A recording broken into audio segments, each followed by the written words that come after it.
Hello everyone, thank you so much for coming. My name is Solte. I am a long-time member of Engineers Without Borders. I'm also the proprietor of a tiny little company, and I work full-time with these kinds of issues, where we travel around the world and try to find sensible systems for plastic waste management. I have been lucky enough to be part of the organising group here, part of the initiative, and we are super proud to, a little pat on the back to ourselves for having all of these lovely faces looking at me this morning. So thank you so much for coming. It's really, really nice to see stepping up from last year, having not only these hands-on what the hell are we doing on the ground kind of project, idea sharing things we had last year, but today we also have people from those on the ground projects in combination with those who work on more the political and regulatory level. So we have the whole spectrum. I feel like this is a stand-up thing. Looks like it. I even got my drink on the chair. But I have no jokes, unfortunately. So, we're running a bit late. I will take responsibility for that. That's fine. I've done that my whole life.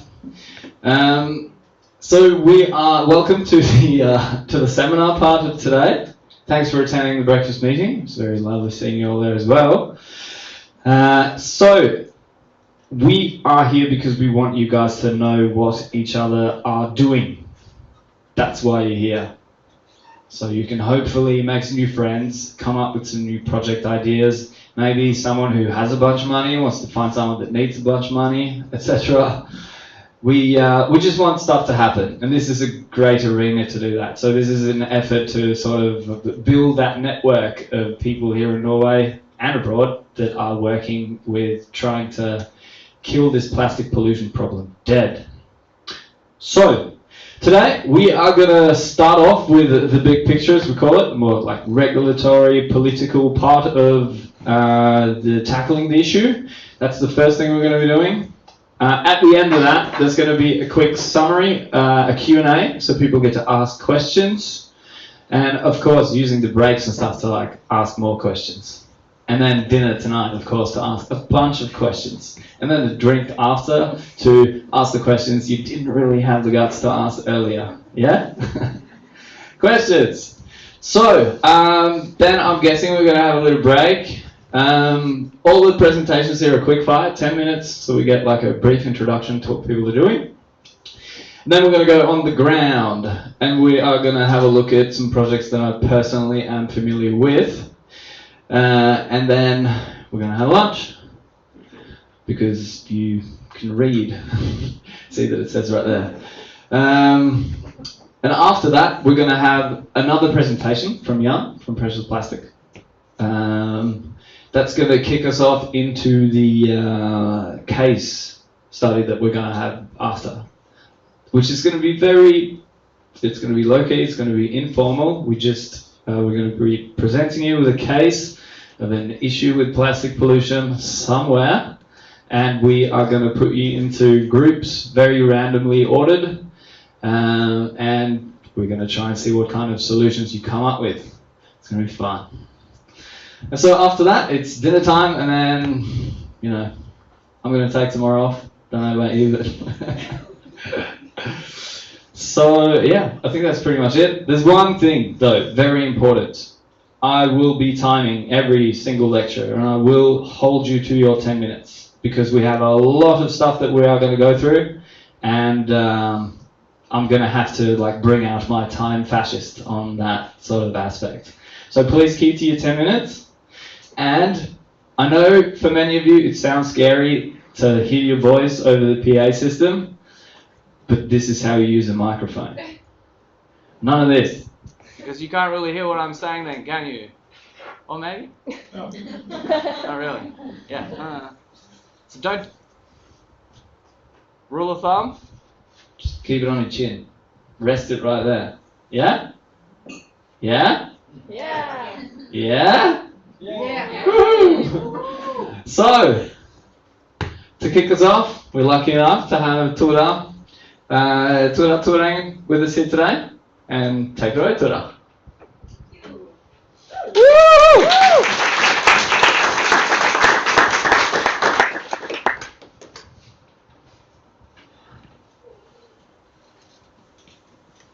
Thanks a lot. I'm going to time myself as well. Oh, good stuff. Champion. A clicker. Thank you. All right, good morning, everyone. My name is Tora, and I work in the plastics team in WWF.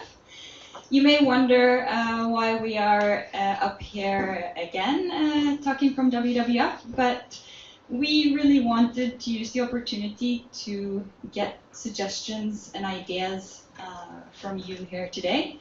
Carolina has presented some of the work that we do, but I'm going to talk more about the challenges that we face, and that's what we hope to get input from you on later. I'm here with my colleague Ida, who's sitting back there, and we're very excited to be here. So we work with plastics under the name No Plastic in Nature. I'm going to start by just showing you how we've designed our work, and then I'm going to talk about what we do in the cities.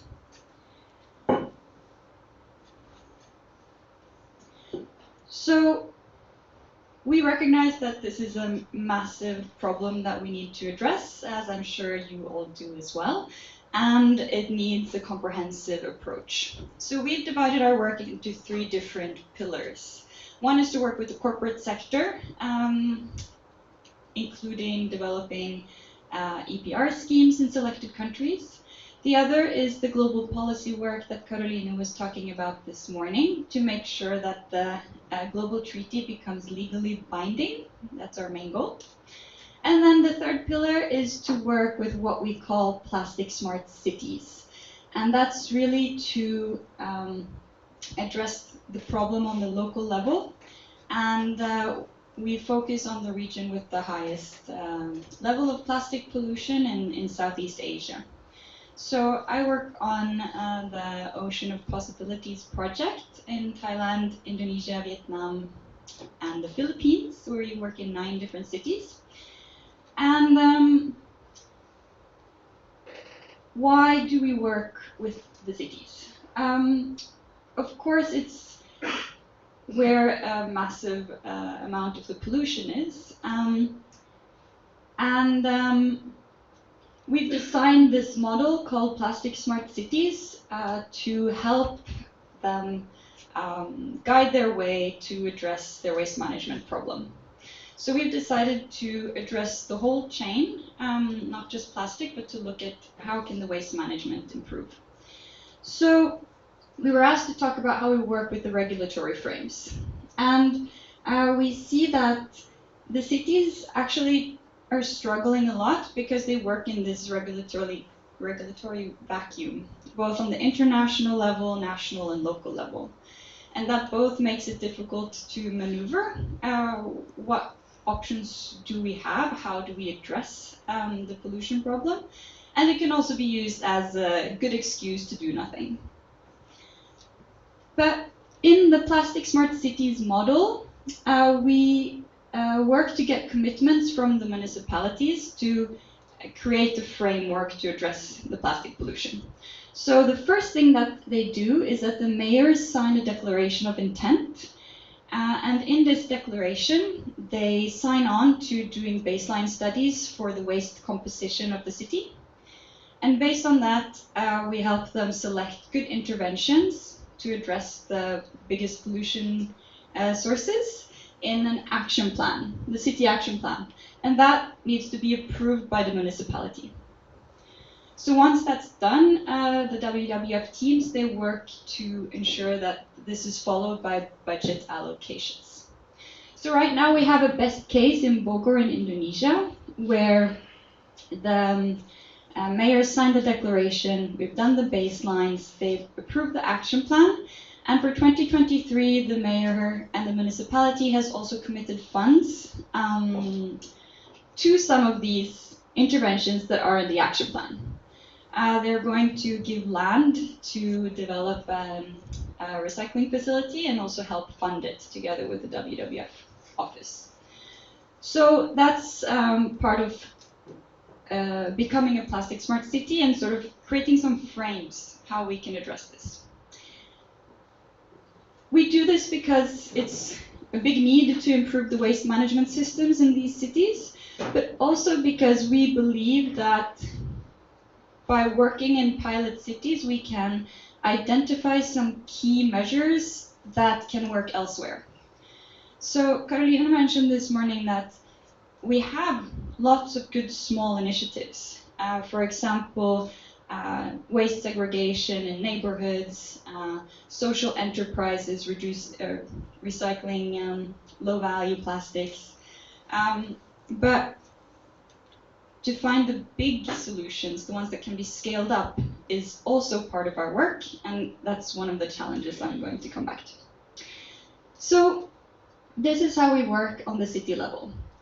And another question we were supposed to answer was, is this leading to a reduction in plastic pollution?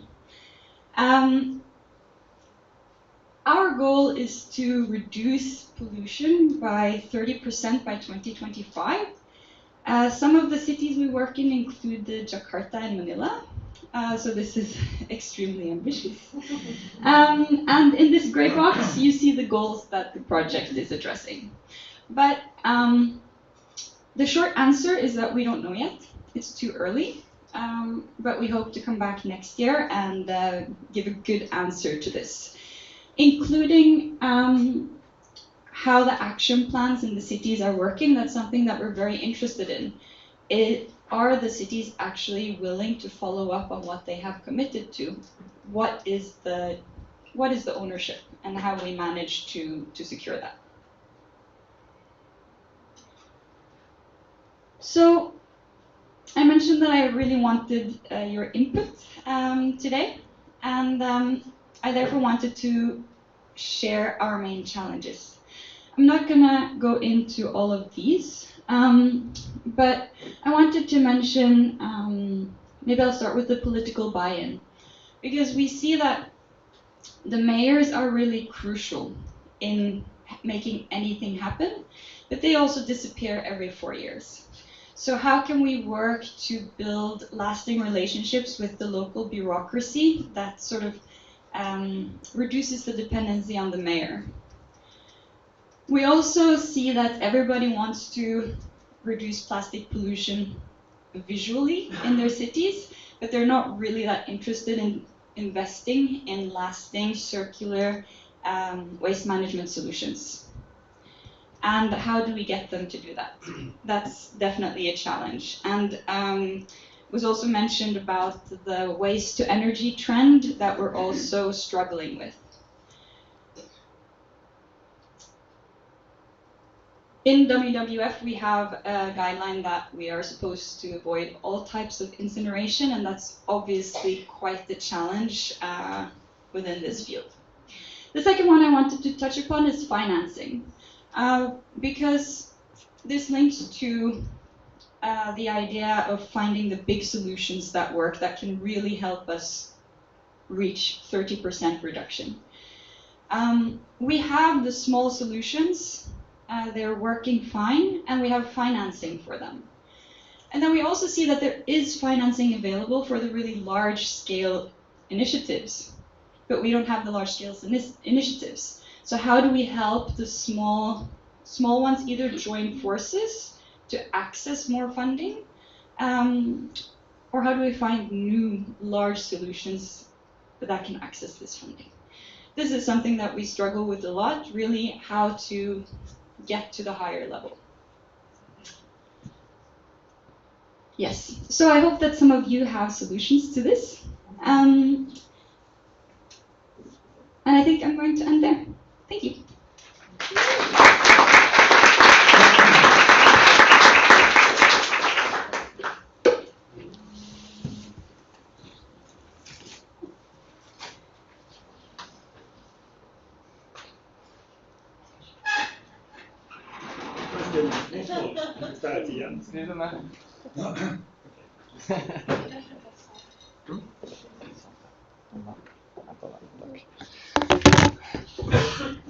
Hello again.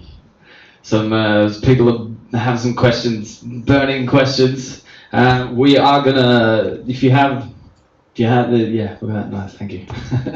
You can have this back then. We're gonna do like a Q&A at the end of this particular segment. So if you have questions for Tora, write them down and we'll do that. We'll get all the speakers up here and we'll do a Q&A and you can ask your questions then. So yeah, good question about questions. Yeah, so he couldn't be here today, was that it? Yeah. Yeah, he fell ill yesterday, unfortunately. So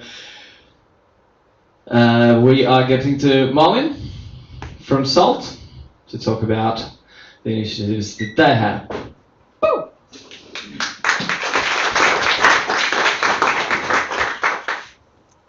Begge.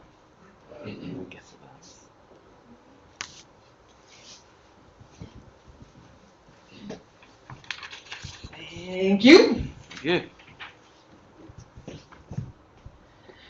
Thank you so much, and good morning, or yeah, it's still morning, right? My name is Malin Jacob, and I work in the marine consultancy company called Salt. And we have been working for quite some time on marine litter from the marine sectors, from the fisheries, from the aquaculture. And now we've taken our knowledge outside of our borders and hopefully been able to do some knowledge exchange from Norway to the Mana region and hopefully back again. So let's see. I've chosen to start with this photo because it tells us a bit about the region we're in. The Mana region is the ocean space between Sri Lanka and India. And if you see it on a map, or even it's even better if you look at a satellite map, but the area between Sri Lanka and India, it looks like a sandbank or a sand bridge. You could almost think you could walk from India to Sri Lanka without taking off your shoes, which is not the case. But it's an area with a lot of sand which accumulates marine litter. So the Mana Gulf, and it's a very important both economical area for both India and Sri Lanka because it's huge fisheries in this area. But of course it's also very important for the local communities living from the, or depending on the marine resources in this area. However, it's also an area with huge accumulation of marine litter. So, yeah, this is a project partnership or a partnership program. It's funded by the Norwegian Retailers Environmental Fund. I can see that Marie-Kristin is here. And I think one of the most important things when you're working abroad is that you have a rooted project within the local communities. So we're working together with the Lanka Environmental Fund, the IUCN, and SDMRI in India. So Salt is having the project management to some extent, but most of the work is done by our local partners. This is a cross-disciplinary partnership that contains research, awareness building, and of course policy advisory aspects. The knowledge, we've been working or been researching a lot in Norway on marine litter from aquaculture and fisheries in Norway. And now the sampling and the research going on in this project is done by our local partners. And we were asked to give some examples of the challenges we have been facing And of course, I guess for most of you, the COVID-19 has been a huge challenge. It's really hard to do field work when you can't be close to each other. It's hard to visit each other. But also one of the challenges that we face doing research and science is that you actually do need power. You will sometimes there's a power outage and you need internet. So that has been challenging for us, is having a good connection with our partners. But now finally we've been able to visit our partners maybe about a year or half year in delay. So the knowledge from our scientific knowledge go into system change. Hopefully we can do some policy recommendations and further on sustainable development. So why focus on marine litter? From fisheries. We know from Norway it's a huge contributor to marine litter. And we know this is also the case in India and Sri Lanka. But what we have understood visiting, especially India, is that there's a lot of focus on marine litter in these regions as well, but we haven't looked at it sector-wise at the same way we've done in Norway. So looking at the fisheries sector itself has been an eye-opener, I think, for several of us. And of course, we need to have a regional program. We need to tackle this from several countries. Marine litter is not stopped at customs, and we need to work coordinated towards long-term solutions. So our data, we will present a report in January, but what we have seen from our data until now is that about 50% of the waste found on the beaches in, this is India, is related to fisheries. And we can probably say or expect that a large share is also on the ocean floor and on the surface. And we can see the same in Sri Lanka, that there is a significant portion from the fisheries. So we've also done a survey with fishers, 343 respondents, saying that it's actually one of the same reasons for loss that we have in Norway, that it's sweeping the ocean floor, losing trawl nets and losing gill nets. And it's gill nets that's most frequently lost.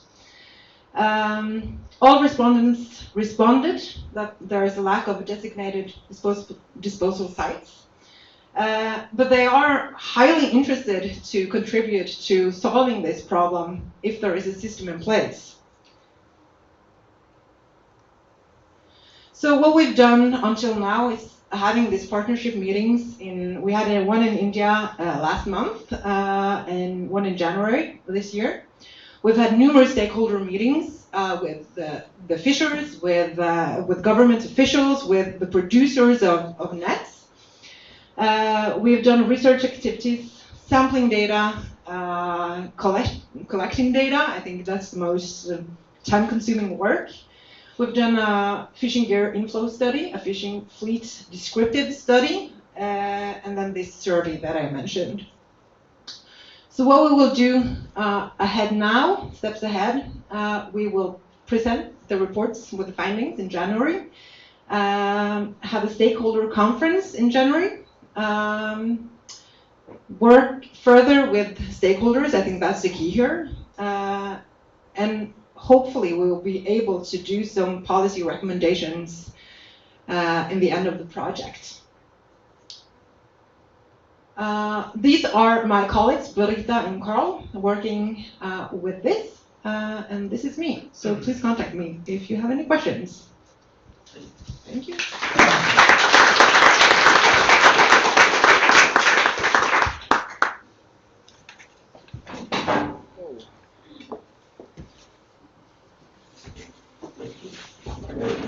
Thank you very much, Marlon. That was enormous. That was just 8 minutes. Quickest yet. So we're just we're gonna push on. We already heard from Niva earlier this morning in the panel discussion. And we are gonna keep hearing from Niva and Eirik. And with his special guest, Girja, are gonna talk a little bit about their projects. Take it away and keep writing down questions because we will have time for them after. Thank you. Yeah, we can connect. So good morning, everybody. My name is Erik Steindal, researcher at NIVA, Norwegian Institute for Water Research. And I have the pleasure to have with me Dr. GRID-Arendal from India. Girija is the founder and director of Mugama Consultants. And NIVA and MGC, that's the abbreviation, we have been collaborating for more than 12 years, almost 13 years now. So we have a long-standing collaboration. And we have been working on pollution issues, mainly chemical pollution, and the last years we have been doing a lot of work on also plastic pollution. So we're going to share, since we are under the session, the big picture, we're going to share some experience from India, representing 17–80% of the world population. I would say it's part of the big picture. And we're going to talk a little bit about regulations, and then we'll also share some more concrete experiences. Just starting with one of the projects that we have been working on during the last years is the Enopol project, which has been going on in the west of India, in the state of Gujarat, where we have been doing both monitoring, research on both chemical and plastic pollution, also the interlinkages of those. And we also do capacity building, technical training, and policy advice. So, and we're working together with also 4 other partners, which are representing both civil society, research institute, universities, and also one government research center on polymers. So with this, I'll pass the word to Girija, who will continue with regulations. Thank you, Eric. Good morning, everyone. Greetings from India. Really nice to be invited for this forum to share our experiences. As you can see, and Eric has already set the background of the Enopol project, which we have been doing, and in fact we have been doing several other projects the past so many years. But the Enopol project has chemical as well as plastic pollution, and for the last few years we are emphasizing on plastics. And as you see, mismanaged plastic is a great issue worldwide, but in India, with so much of population, it's much more exponentially aggravated. Unfortunately, Indian government has woken up late, but then it is taking steady steps. And initial years like 1999, 2003, we had the recycled plastic manufacturing usage amendment rules. In 2011, we had the plastic waste management and handling rules. 2016 was a very landmark development in the plastic waste management rules, because before that they were more focused on the solid waste, but as the plastic influx started very high, and the rule became very stringent over the years. 2018 was another year where we had new developments. I'll be coming in the next few slides to discuss about that. And 2022, this year, has come up with very important 2 steps. That is, one is single-use plastic ban, and the other is extended producer responsibility. So as you see, 2016, as I was mentioning, has been very important for us, where the increase of minimum thickness of plastic carry bags from 40 to 50 microns have been used. So you might think, what is so great about increasing the size of this micron? Because these plastics can be recycled, and the ones which are lighter than that, it is the one having highest littering potential, which you see all over India, unfortunately. And it also stipulates minimum thickness of 50 microns for plastic sheets, and minimum thickness criteria not applicable for compostable carry bags. The other thing is the plastic manufacturers have to register under state pollution control boards. Earlier they were not registered, they were like doing on their own, they were putting whatever chemicals they had handy, so it was very mismanaged. So over the years these developments have been extremely stringent.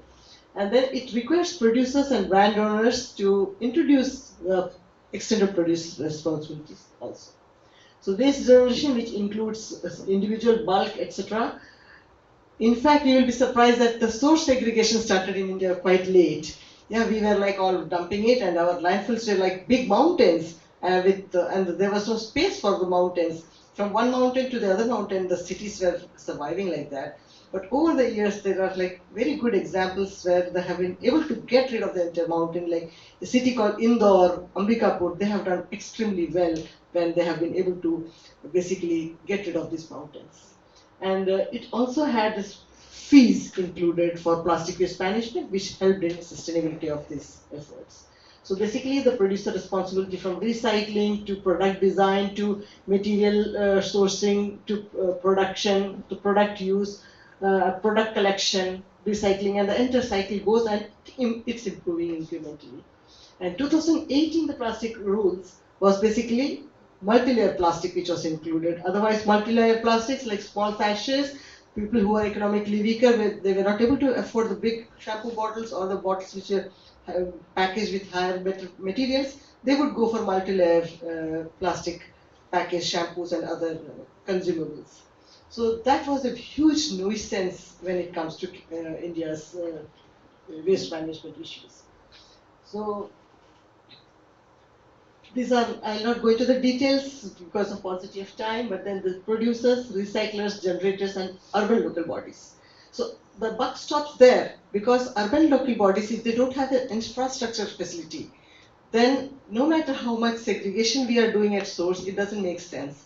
So over the years, the ULBs have been given a lot of capacity building trainings, infrastructure improvement, to see that there is segregation collection and the transportation and even waste to energy plants. In fact, when Eric had visited us, we had gone to a waste to energy plant. So these are very good initiatives which some of the ULBs, not all, very few have taken up. Yeah. Creating awareness generation and seeking assistance of producers and such systems by setting up system for plastic waste management on a holistic basis.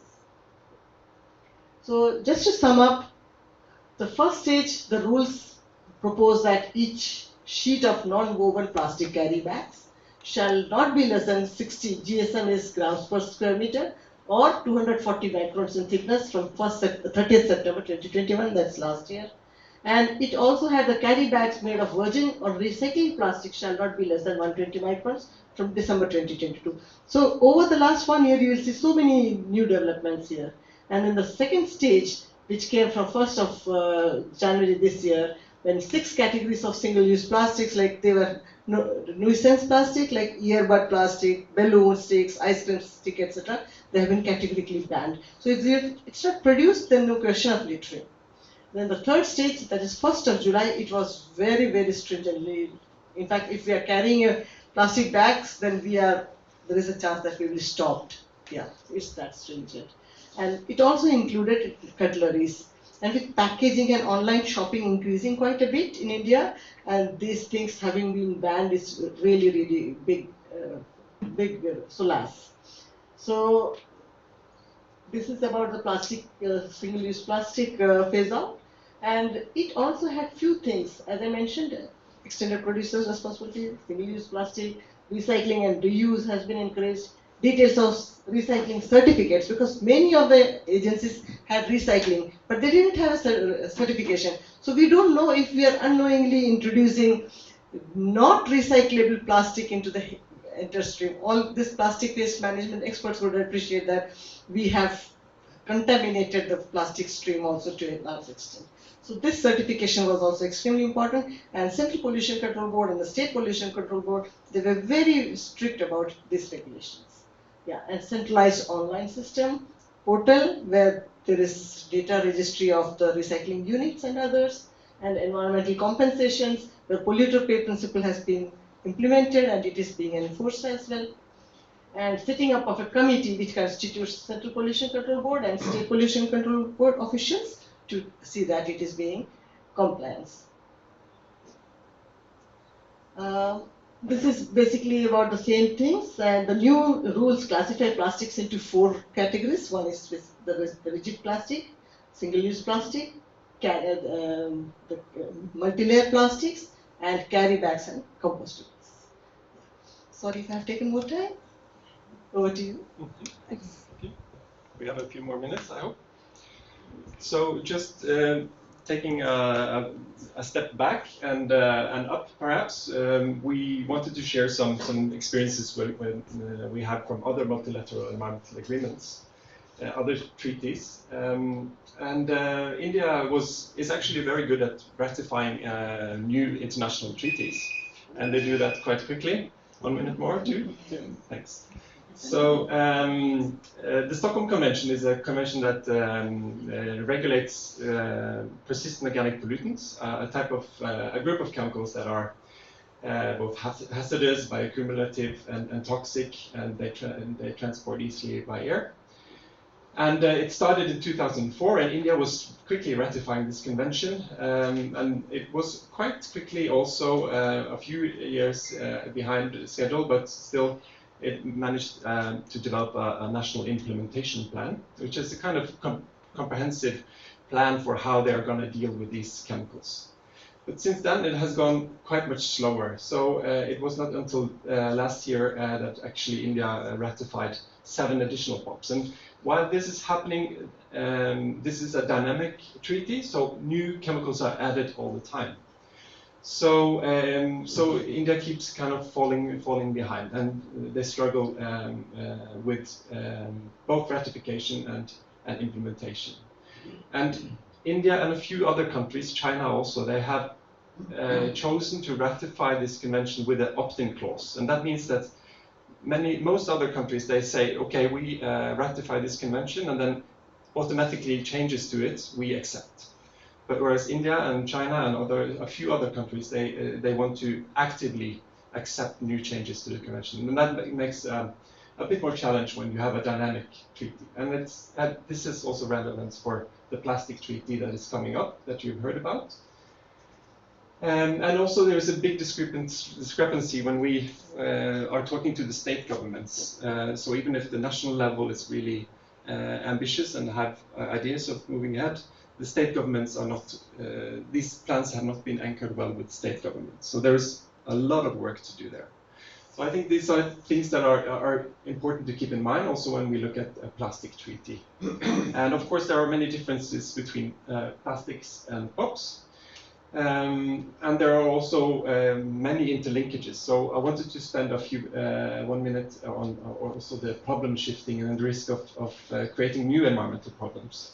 So this is from one of our scientific papers where we looked at some of the interlinkages between the different chemicals that are regulated under the Stockholm Convention and also the different fractions of plastic waste.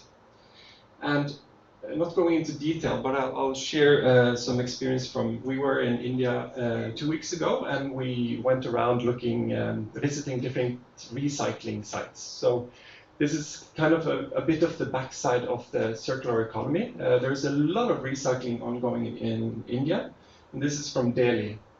And this is kind of how you see it's pellets making. So we visited both the pellets making part, but also the sorting part. And we learned a lot of things, and I don't have time to tell you everything, but I'll tell you one thing, and that is that we were told that they have approximately 10 to 20% rejects. So that's plastic that they're not able to use. And that was on each level. We heard the same number, and this is higher than we've heard before, actually. So I think those estimates that I've seen in the literature, they are a bit too low. So we need more data on that. But so that's a good thing. It's been taken care of. The bad thing is that it's used as cheap fuel for brick making, and that implies it's burned at too low temperatures. So you created new POPs, dioxins and furans. You may have heard of them. Some of the worst POPs we have. And that's done in residential areas. So this is in residential areas. And we asked them, why are you in residential areas? Why are you not in the industrial parks that the government has set up? And they told us, okay, well, here we have cheap energy. We have the big trucks, they come into these narrow streets, and that's fine. We're not shut down by the government as long as we're not out on the streets. And if we move into the industrial park, we get higher taxes, we get stricter pollution control, etc. So these are some of the challenges we are facing, and I think there is a lot of more knowledge and research needed to be done to really understand this full picture. And it's huge. We visited one of the biggest sites in Asia, and it's a huge. Okay, thank you. Thank you so much, Adam. You can stay up here. Yeah. It's very good to see your personal commitment to this. Very, very keen on this. So thank you so much for that. Sorry to have to cut you off, mate, but yeah, we have to try and stay on track. So we're going to do the Q&A. Hooray! So I hope you have all been writing down the questions that you have for our presenters. So Marlon and Tora, if you could please join me back on stage. Should have had some elevator music. So we can just fire away. Who's got a question? I know Tora might have one. And then I'm just go right there. I had a question for Tora. You mentioned that the objective was 25% reduction.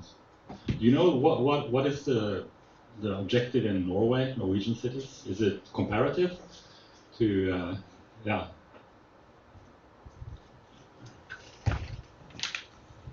Well, so this is an aim that we have in the WWF network.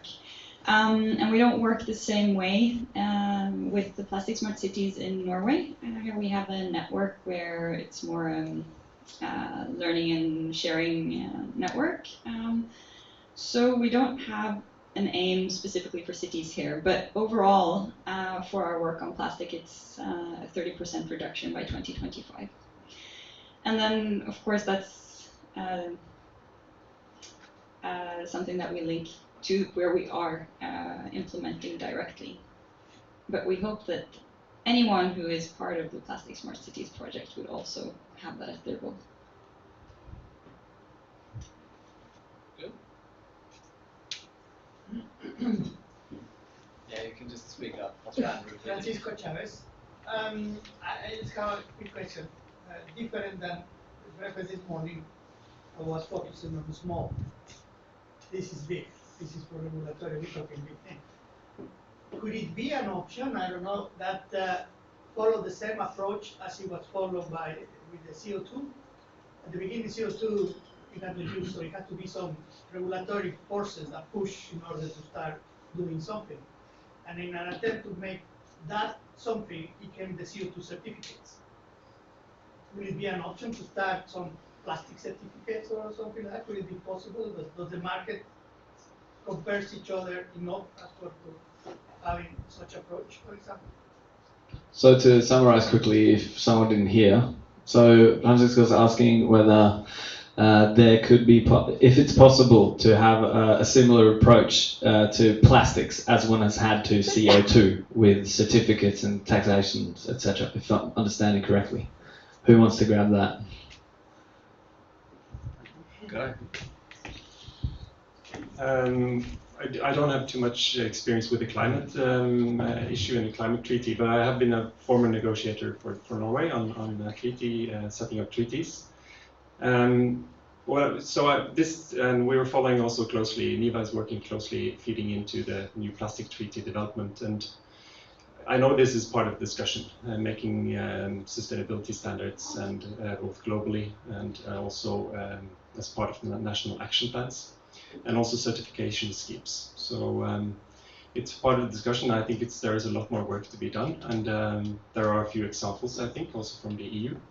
But I think, knowing the Indian perspective, I think there's a long way to go, and it's also There has been tried to make transparency schemes also from other sector, gold mining, for instance, and it's tricky. And with plastic sector, it's we see like these are huge markets with plastic being mixed and sorted and mixed at so many different segments and levels. So yeah, so I see challenges, but I know that there's work done. That was kind of.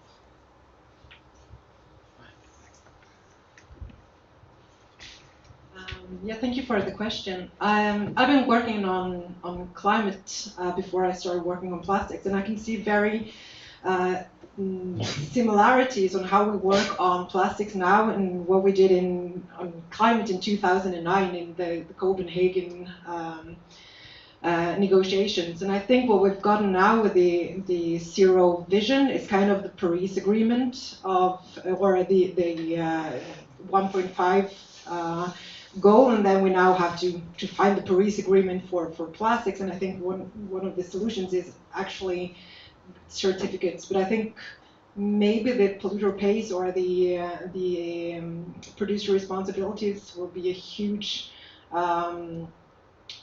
regulatory work towards this agreement that we probably will see in a few years' time.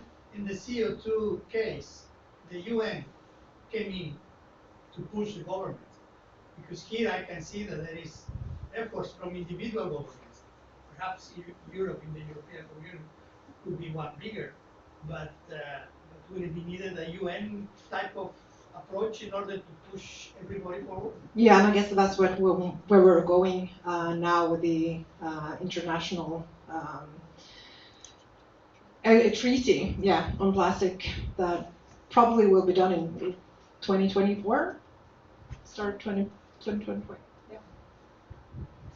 Everyone up front, the microphone will reach.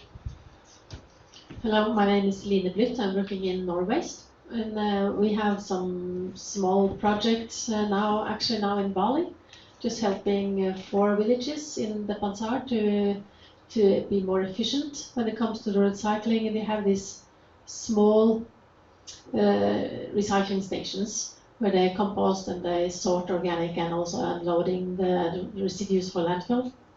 What you have seen in this 5 plants, they have a lot of equipment, and they got a lot of equipment from the government, from the beneficiaries and all the kind of charity, and of course they are filling up the small plot with equipment that are not in use. And we told them that you need to get rid of them.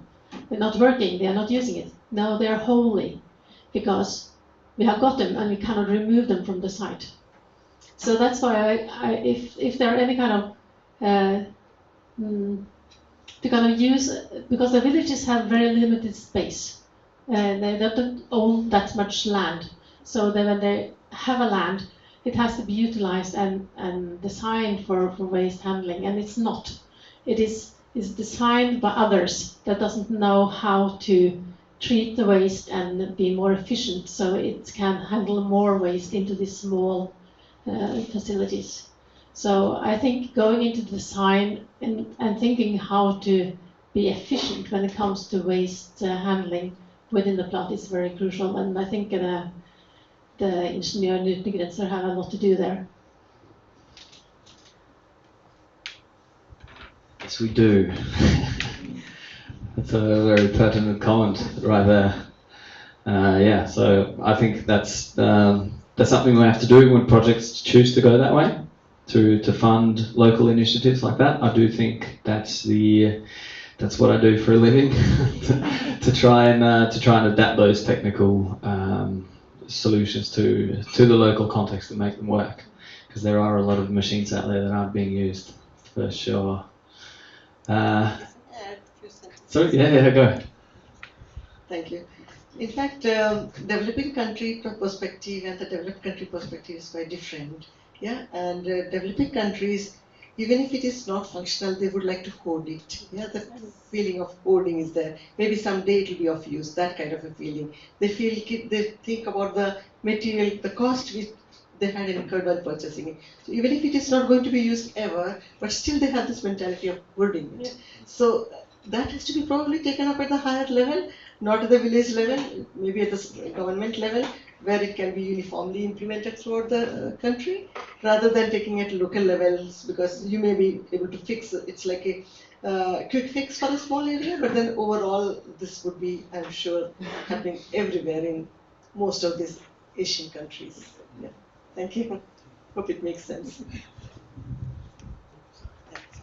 That's a very good perspective right there. Question at the back. Hi, my name is Ina from WWF. I have a question to Niva. The last point about recycling or energy to waste factory.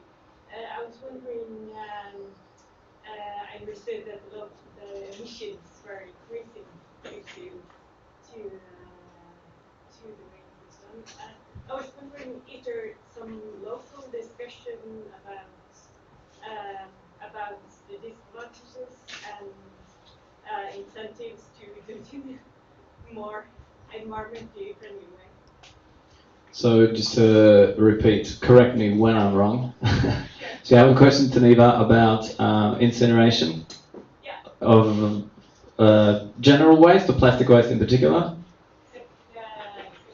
Plastic waste, and if you have any comments on the environmental friendliness of that process. Yeah, and especially if there was a local discussion, as well, or if it was only something that you saw.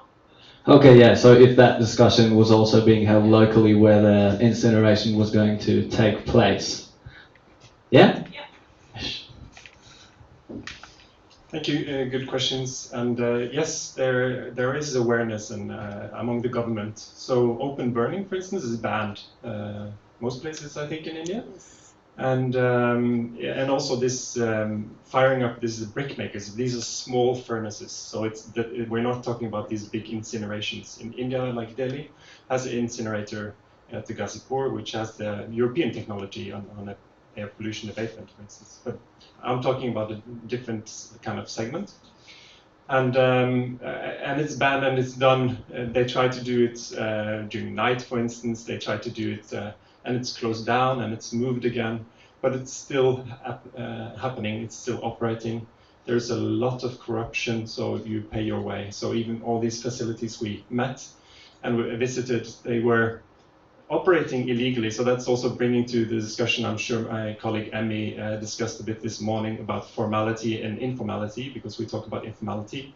So these businesses we met, they were registered, but they were operating illegally.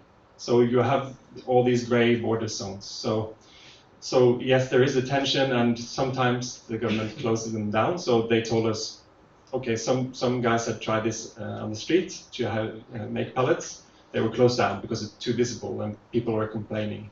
But as soon as they moved indoor, they could do, and again, corruption is a big thing. So I hope that was an answer to.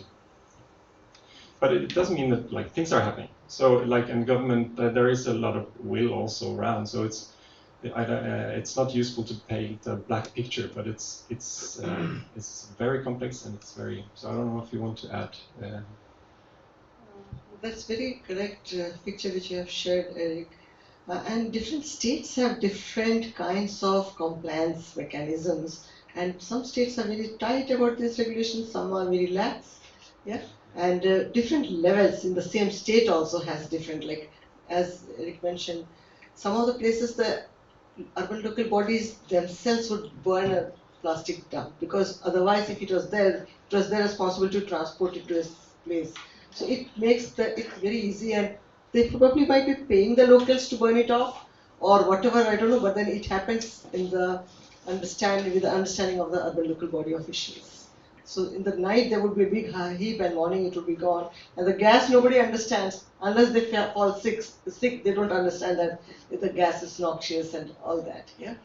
It's a very retrospective approach. That prospective planning and approach is not there, unfortunately. Yeah, I hope I answered a bit of it. Thanks. Thank you very much. That's going to have to be our last question for this particular session right now, because we have to keep moving on. I see there's one question burning in there. If it's possible for you to take that up with some of these during the break that we're going to have now, is that okay? Okay, cool. And we do wish for everyone here to keep these discussions going after this day is over. We have a lot of stuff to go through. There are a lot of people we want to hear from. So it's a balance of, you know, it's a question of what time we have available. But I do hope that these discussions will continue after this day is over. That's the goal, pretty much. Thank you very much, Eirik, Girja, Tora, and Malin. Give them a round. We're going to do a quick break now because people need toilets and coffee. That's just how people work. I am one of them. And so we'll be back here in about 10 minutes, 15 minutes, something like that. Yeah, try and be back here in 10 minutes and then we'll be going again in 15 minutes. Is that cool? All right, hit it. We're gonna keep going. We're gonna do the same thing as we did, but we're gonna listen to a couple more lectures or presentations will probably be a better term. So we have 5, that's this many. People that are gonna come up here and talk about their projects, and this is more of the, we are changing segments. So we're gonna go more on the ground with the more tangible, like technical, smaller scale kind of projects that aren't really touching the policy aspect of this issue. So, to kick it off, we have Holly from Engineers Without Borders Norway to give us some insights in what she spent her days doing.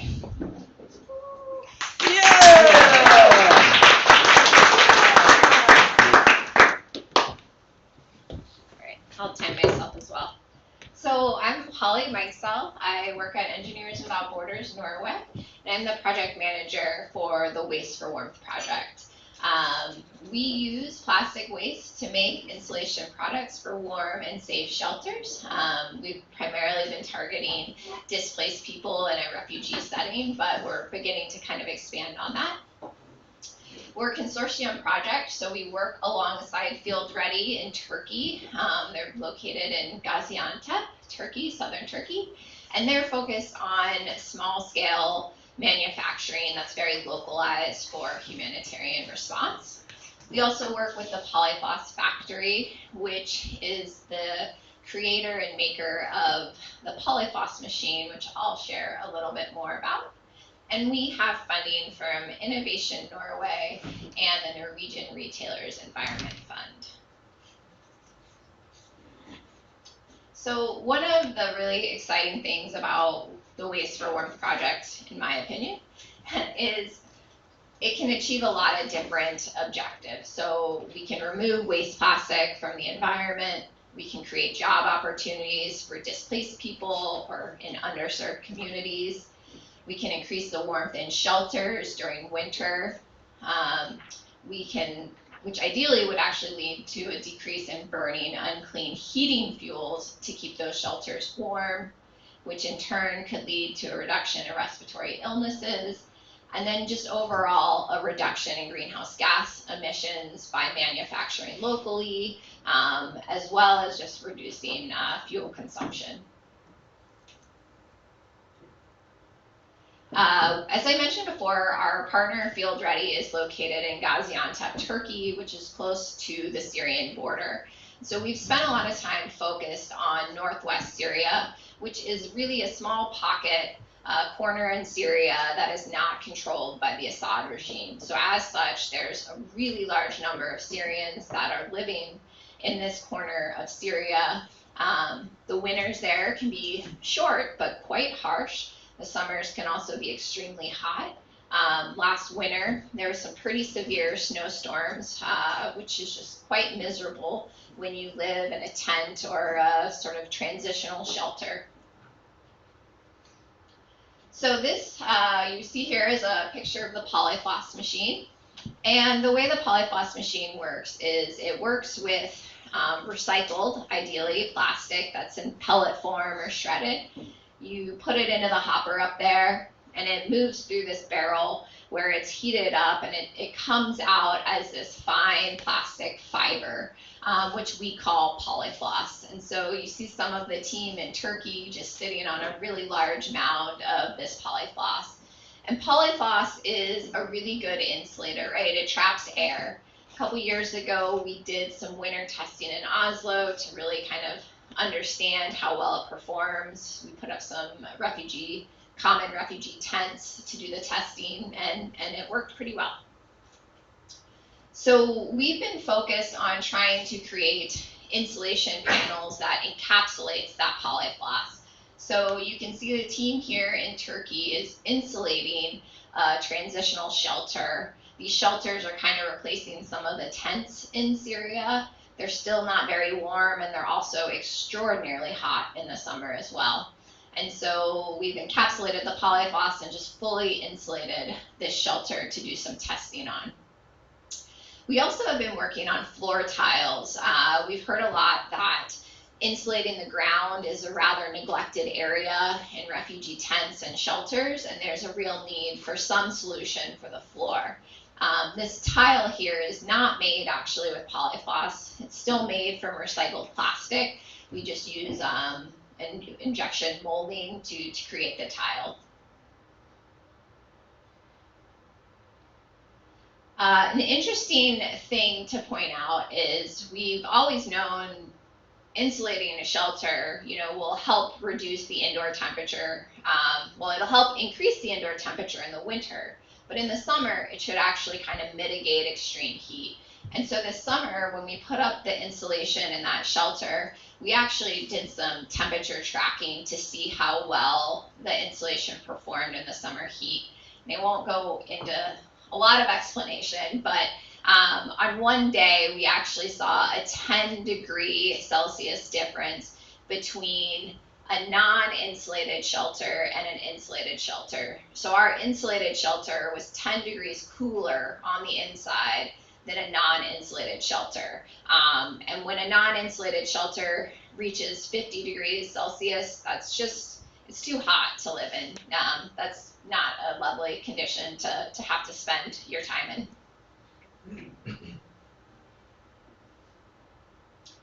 I recently got back from Nepal. We are taking waste from warmth to Nepal, and we're trying something new in Nepal.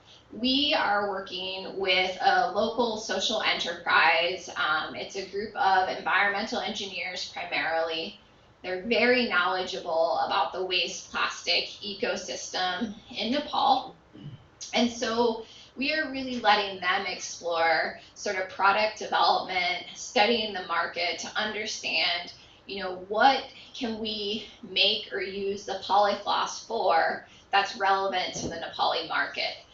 And so they're really going to take over kind of exploring that and understanding market demands. One of their ideas, and we've started having discussions with, is the Annapurna Rural Municipality. There's a lot of trekking tourism, as I'm sure most of you know, in Nepal. And so there's a lot of these villages that are pretty rural that have a lot of trekkers come through. There's a lot of water bottles that are consumed and left in the village, and it's hard to deal with that waste. And so one of the things Green Decision Labs and Research, who's our partner in Nepal, is looking at is working with these villages to figure out a system for kind of collecting that waste and getting it to the machine, the polyfloss machine, to make a product that is useful. Lastly, I just want to leave with a few challenges and opportunities for the future. We've had a lot of challenges working within the humanitarian context, and I think humanitarian contexts are focused on emergency situations. Things are rapidly happening on the ground, and it's hard when you're a sustainability project that kind of spans a number of different focuses in the humanitarian field. And so we're really now trying to maybe look at communities that do not have necessarily a war or famine going on, where there's still an issue with waste plastic. There's still products that could improve people's lives. And so we're beginning to try to explore more of this sort of long-term development context. I'll just kind of move into some of the opportunities as well. One thing that's been kind of exciting that I mentioned before is there is extreme heat in a lot of communities, and polyfloss can actually reduce that. So one of the things we're looking at too is insulating school roofs in Nepal to reduce summer temperatures so that schools don't have to close down. There's also just a lot of different ways to reuse plastic for winterization or other products that again can improve people's lives. So, you know, we developed the floor tile, which is not something our project necessarily set out to use injection molding, but it's kind of where we ended up, and it can improve lives. And then lastly, there's just so many amazing companies and organizations around the world that really know their local communities and their context really well. And I think we're really interested in trying to connect with more of these to figure out how we could potentially support them in using polyfloss machine or using a product we've already sort of developed. And so again, just kind of trying to take Waste for Warmth farther out into the world and finding those really amazing organizations and groups. And that's it for me.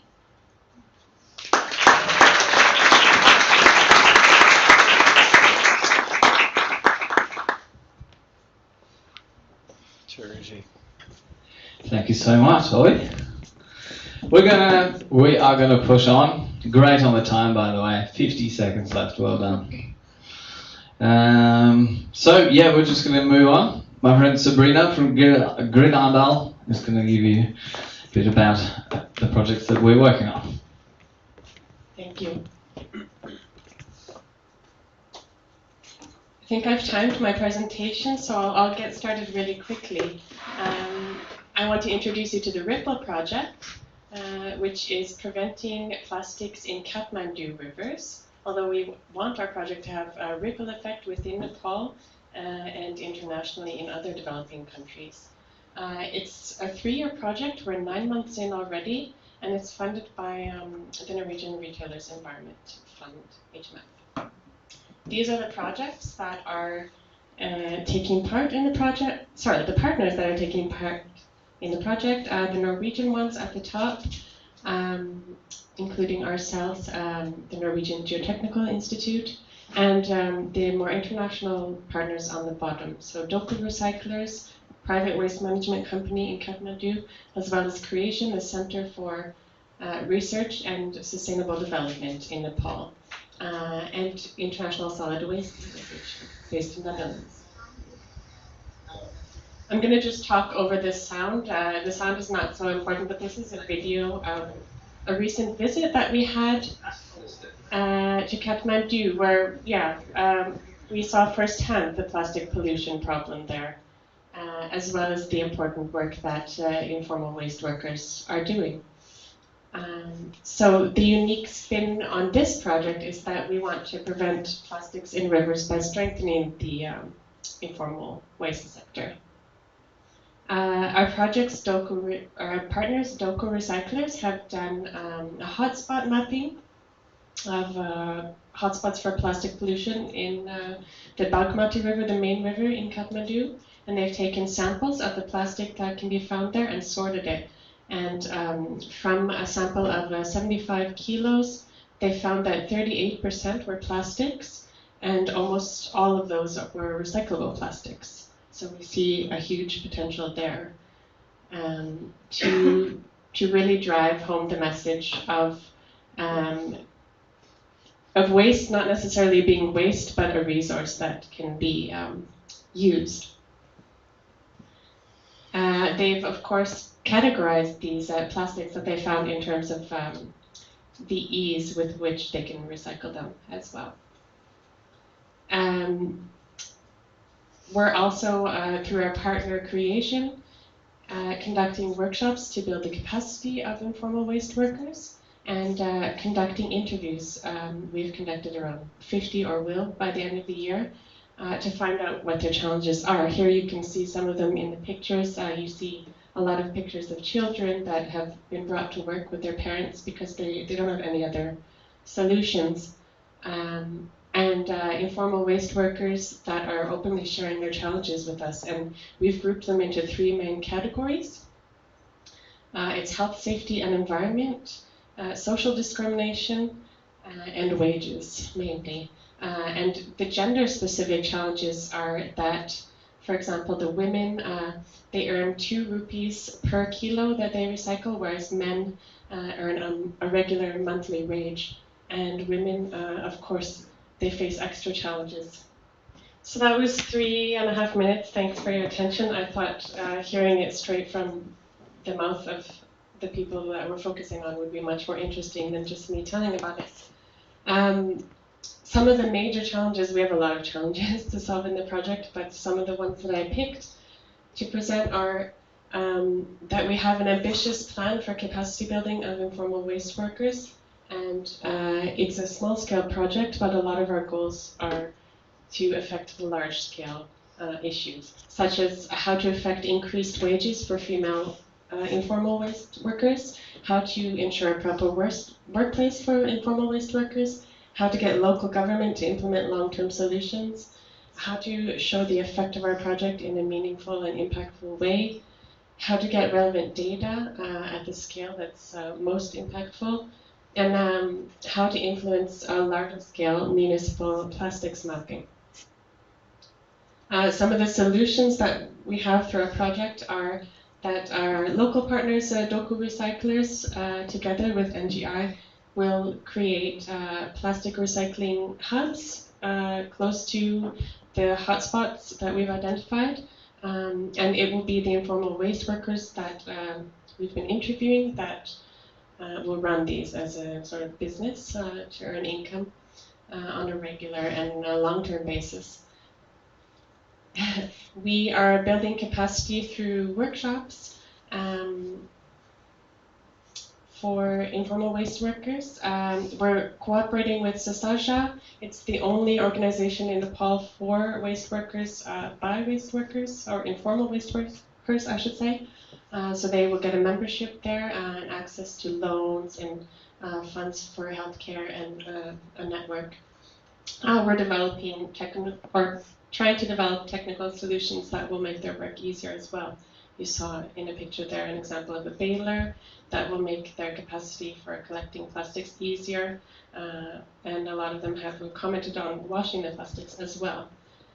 So while we can't really influence the large-scale issues, we will influence them through small-scale solutions, in particular increasing the skills and opportunities and the capacity of the people so that they have the potential to earn more. And through education and spreading awareness, hopefully we'll create more equality and understanding and acceptance of the issues as well. And the last point, but most importantly, is collaboration with other projects. Today is an example of that, so we're really grateful for this opportunity. We want to work together with the other HMF-funded projects, Waste for Warmth, for example, and Eco Foundation, also based in Nepal. And we have a cooperation with University of Leeds to use this project as a case study for one of their international plastics mapping tools. This is just an example. You can follow us on Instagram. The project has its own account, as well as on the social media and website of the partners involved. Thank you.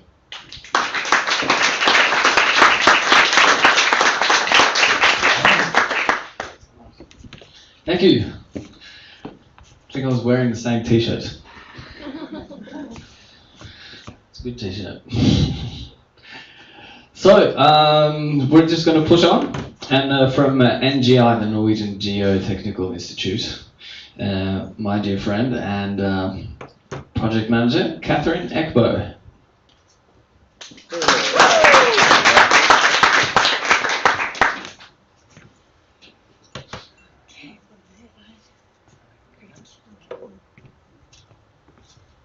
Thank you very much.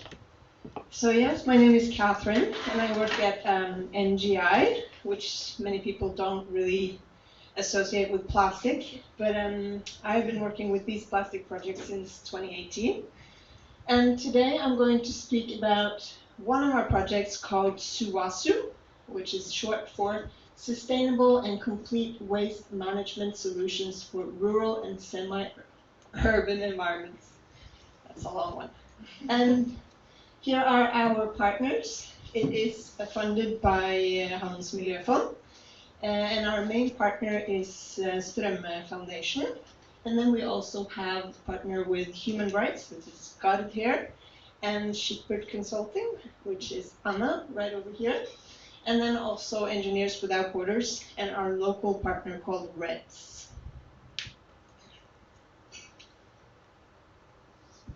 So the main goal of this project is basically to look at waste management as a total picture, a full picture. We want to look not only at plastics, even though plastics is sort of the main component, but we want to look at the whole system of waste management. And we want to look at two main areas, which is semi-urban and then rural areas of where we can look at this system. And we want to base the system on local existing processes and conditions when we are sort of creating a system that's supposed to be working on a local scale. And we have two pilot areas. We have Mali, which is the Strømme Foundation, who is in charge of that. And then we have Uganda, which NGI is leading. So how will we do it? We will look at the three main waste fractions, which is plastic waste, organic waste, and residual waste. The plastic waste is mainly, the process is known as collection and sorting, and then trying to make a resource out of this. It could be products that you sell on a market, or it can be shredded plastic that you sell to a bigger company that takes the process forward. What is very important for us in this project is to use technology that fits the environment that we are in. The technology needs to be fit for purpose, so it has to be locally designed for exactly that environment. And I will come closer into this. We are also working with a biochar project, which looks closely into the organic fraction, where they are looking into turning this into biochar, which helps plant growth in agricultural systems.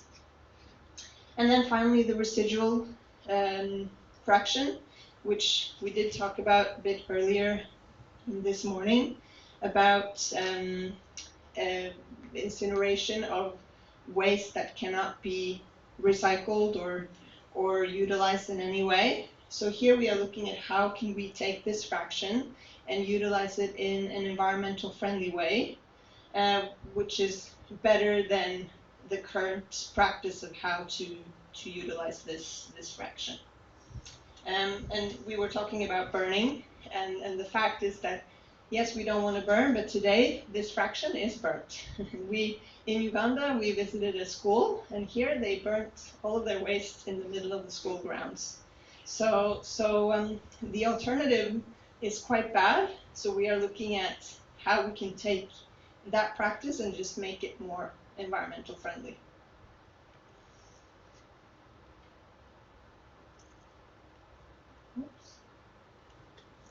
So this pilot project that I'm focusing on now is our project in Mityana in Uganda, which is about 1 hour from Kampala. And we want to set up a plastic recycling facility, and our main goal is, like I said, to set up something that is fit for purpose in that local environment. We want to work very closely with the existing practice that is there, and it's important that what we set up is sustainable in the long run, and hopefully also can be upscaled. And to do this, all of the systems, machines that we are creating, we are designing from scratch. We are using existing technology, and then we are making that and making sure that those systems are well adapted to the area that we are working in.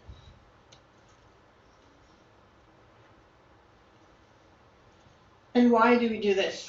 You know, the process is very known. All of the machines are pretty much available to buy from wherever. So why do we spend so much time in this phase of preparations? And it was mentioned here before, we worked a lot in the humanitarian context, and they challenged us a lot on this part, that they thought it was really ridiculous to spend half of the project with technology development when you have a machine that you can buy from wherever. And the answer is quite simple, but the process is very complicated. We've been traveling around in many areas, countries for the past few years, and one thing that we always see is a very shiny, nice plastic shredder that is bought from China or America or anywhere, and it looks very nice, but it's not working. And it's quite normally very small things that is the reason for why it's not working. It can be like a screw, that they cannot change. And the reason is that many of the times the people that are set to operate these machines, they have no idea how they actually work. And when they break, and I say when because they will break, and they will break fast, they have absolutely no idea how to fix it. And if they do, they don't have the parts available. These parts are often not available in their area, or they are very, very expensive. So this is what we want to avoid. So in this project, we are following the normal process of plastic recycling. We are focusing a lot on the collection phase. This is where we are working very closely with the local community and the informal sector that already has a lot of systems in place for this. And then, of course, the sorting phase and the washing phase and the shredding phase to make the plastic more valuable. If you can do all of these things correctly, you will enhance the value of the product that you have. And for us, for the project to be sustainable, it has to be profitable. So that's very, very important for us to make it as profitable as possible. And then there's a final product that you can have, which is either you can make something on the ground, which you sell on a market or wherever it's sellable, or you can sell the shredded product to another company. And the added value is, of course, that you can, if it's in smaller pieces, you can transport much more in every time you do the actual transport. So very quickly, where we are now, we are still working at the design and developing phase. We have already had another project where we have developed a bunch of machines which were very fit for purpose at that area in Ethiopia, where we worked before. We are taking these machines and then we are redeveloping them for the area that we are in right now. So these machines that you see down there, they were made for an area with no electricity available. Where we are now, we actually do have some electricity, so we are redesigning them so that they can utilize all of the resources that actually are available. To do that, we have done a technical recon. We have looked closely into all of the available tools and equipment that we can use to make sure that the things that we do build are made from locally available resources so that they can be also maintained locally. We have worked to set up a facility, and that has taken quite some time because we need to build a new facility, which we hoped that we wouldn't have to, but we do. And that is a lot of work with government approvals, price negotiations, and so forth. So we are getting there, but it's taking a bit more time than we hoped. And one of our main challenges now going forward is, of course, the Ebola outbreak in Uganda, which stops us from going there, unfortunately, now. And also what we call Muzungu crisis, which is us being rich white people from Norway, and we get prices that are not really sustainable for our project, or prices that we do want to pay. So we do have to go many extra rounds on price negotiations when we set up things. Yeah, I think that's all I have time for. Thank you very much.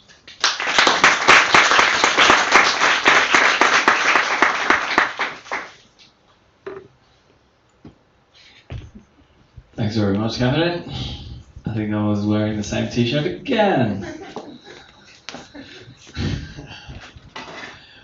So we have two of these quick fires left, and we are just going to keep pushing. I hope you're all noting your questions down. Are you?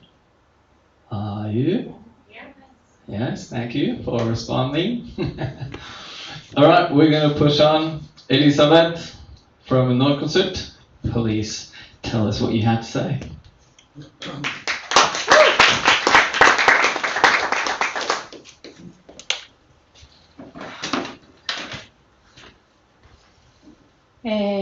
Thank you for inviting me here, and thank you to all the other presenters for such interesting presentations, which will be very important for what we aim to do.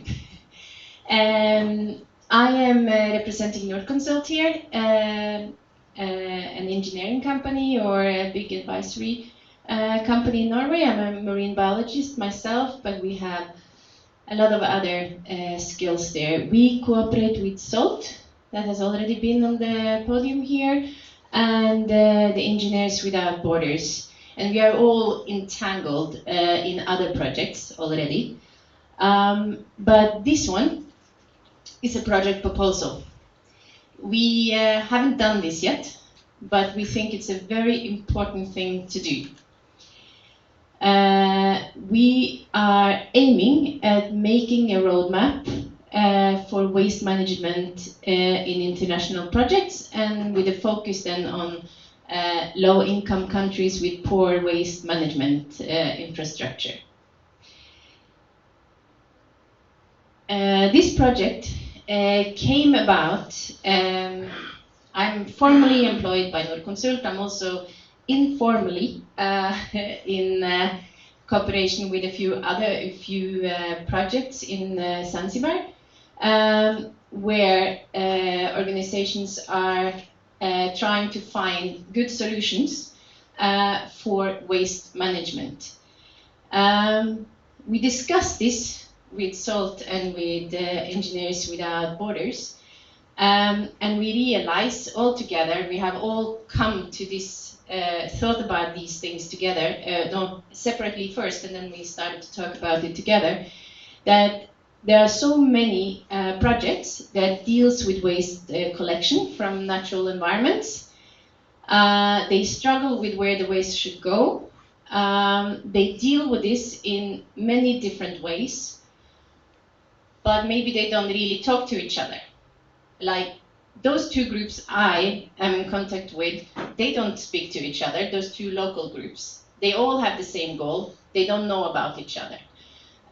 We have probably projects, they were presented here that there are several projects for Hamnens Miljöfond. They want to collaborate, they want to cooperate, but I don't know how extensive that cooperation is yet.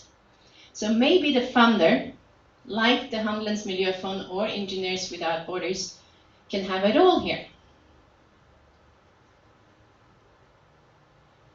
So then the question, the big question, what is a good waste management project? And it can be, of course, you need to collect the waste somehow, but to make it sustainable, what do you do further? Do you have upscaling or recycling or other ways?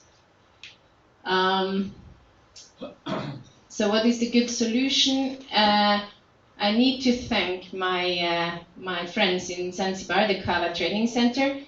They have given me nice photo shoots. I just have to say what they're doing is quite amazing. They do it very on the ground. It's a school. It's an NGO that runs a school. The students, they collect waste every morning, 5 days a week. They collect waste from the beaches around town. For that, they get money for their school fees.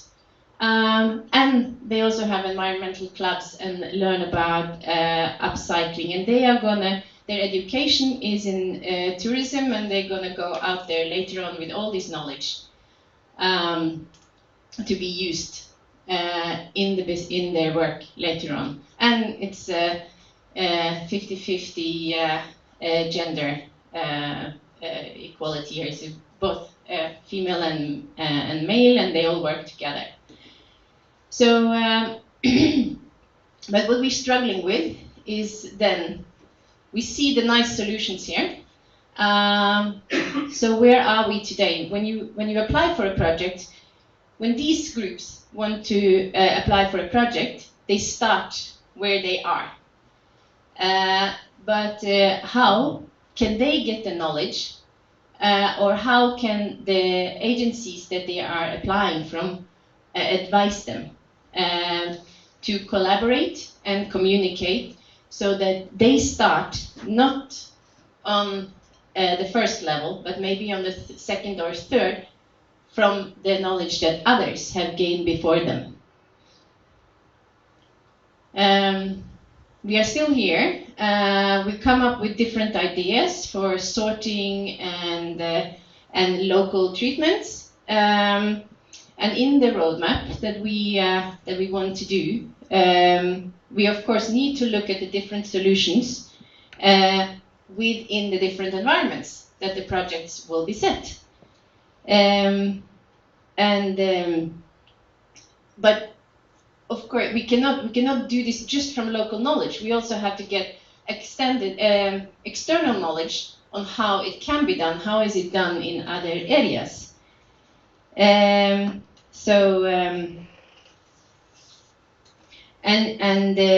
We need to look at others who have tested different solutions, what works in what kind of environment or under different conditions, and what doesn't, because that is also very important to know, to learn from others' failures. So you have all these different ways of doing it. You have upcycling. It's very nice, very beautiful, but it may not be an extensive solution that removes a lot of waste. Recycling, we have talked a lot about recycling today. It takes away a lot of the waste, but there are also limitations to what you can recycle. Then you have the the more local solutions that are used today. Burning. It's a lot of burying of waste around the world. Where I have been, they bury it on the beach. You don't see it, but when the waves comes in and brings it out again, and then it flushes back in, and we are picking it up. It's a fantastic continuous process.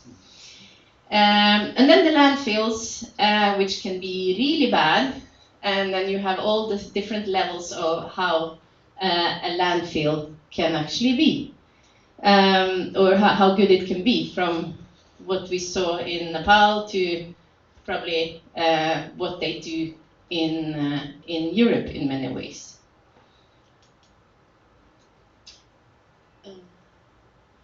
So the idea is that we need to look into sustainable solutions.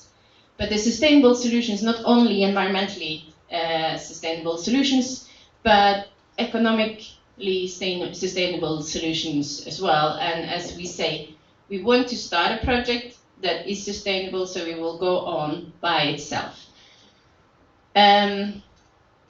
What are the fees that you can charge, for instance, to collect the waste? You can charge a fee. In most places, you can actually charge a fee to do it, but it has to be at the right level. And how much are, for instance, the tourism industry interested in paying to know, to be secured that their waste is going to the right place or treated in the right way, instead of just going for the easiest or cheapest solution, which can be buried at the beach. Then we have nice products and we have necessary products.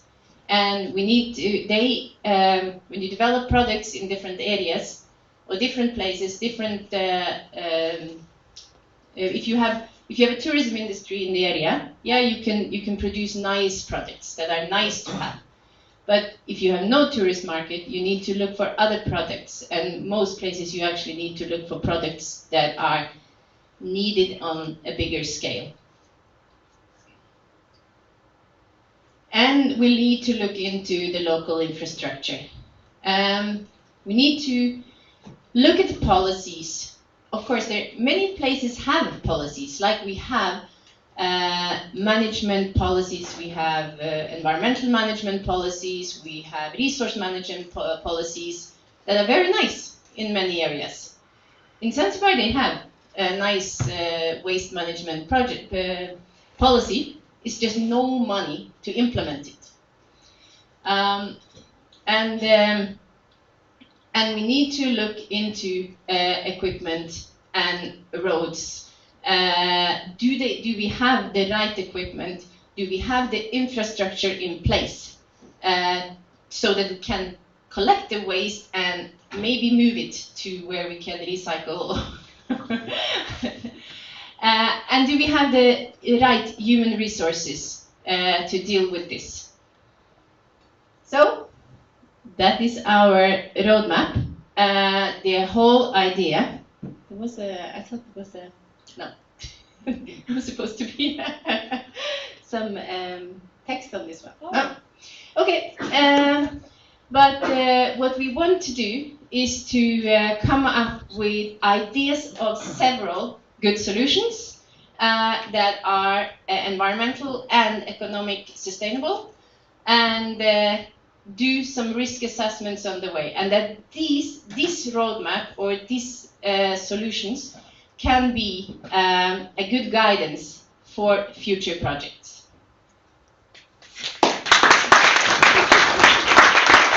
Thank you so much, Elizabeth. It's good to see people have a lot to say. Sorry about cutting you off, but we have a lot to go through.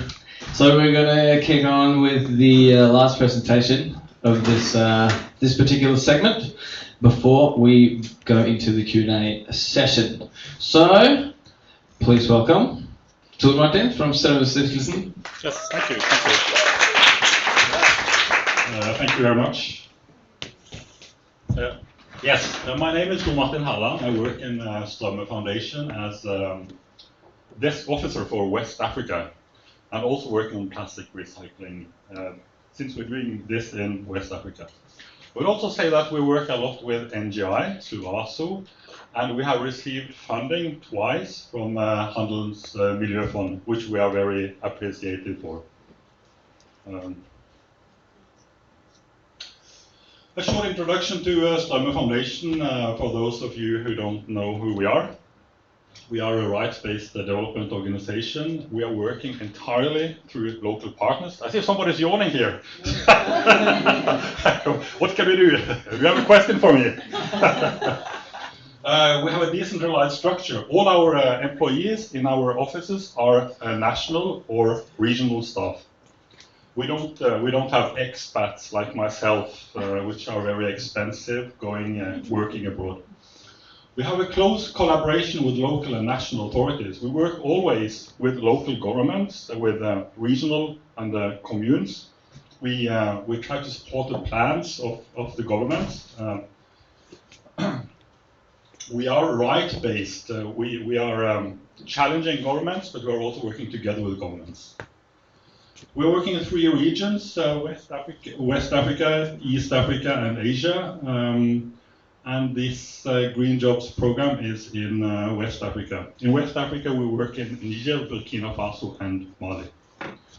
And the last thing I want to say here is that we work in 3 thematic areas within education, which is our largest portfolio: strengthening civil society and job creation, or creating job opportunities, which is the Green Jobs program.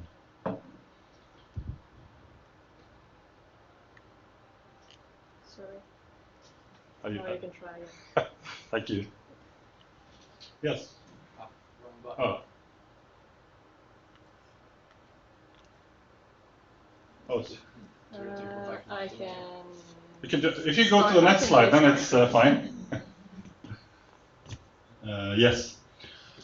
The main component in this program here, it's we are collecting plastic bags. We're using a technology which is developed by a local organization called Yambare, based in Ouagadougou. And we are implementing 2 pilots. We had a first pilot in San, which is 400 kilometers outside Bamako. And then we have a second pilot, which we have started now, which is just outside Bamako. So basically, we are training women in collecting plastic, and we are training youth to process the plastic into school benches. We are collaborating with local partners, national and local authorities. We have 2 local partner organizations. As I mentioned, everything we do is through local partners. On the technical side, we collaborate with NGI and Engineers Without Borders. Yeah. It's working. Yeah. So the main steps, what we see here is women savings groups which collect plastic bags. They are paid a certain amount for the collection. They collect and they clean the plastic. The youth, they receive the plastic and they produce the benches. The plastic is heated up and put in forms and put into frames mounted by youth. Sorry, it's only me.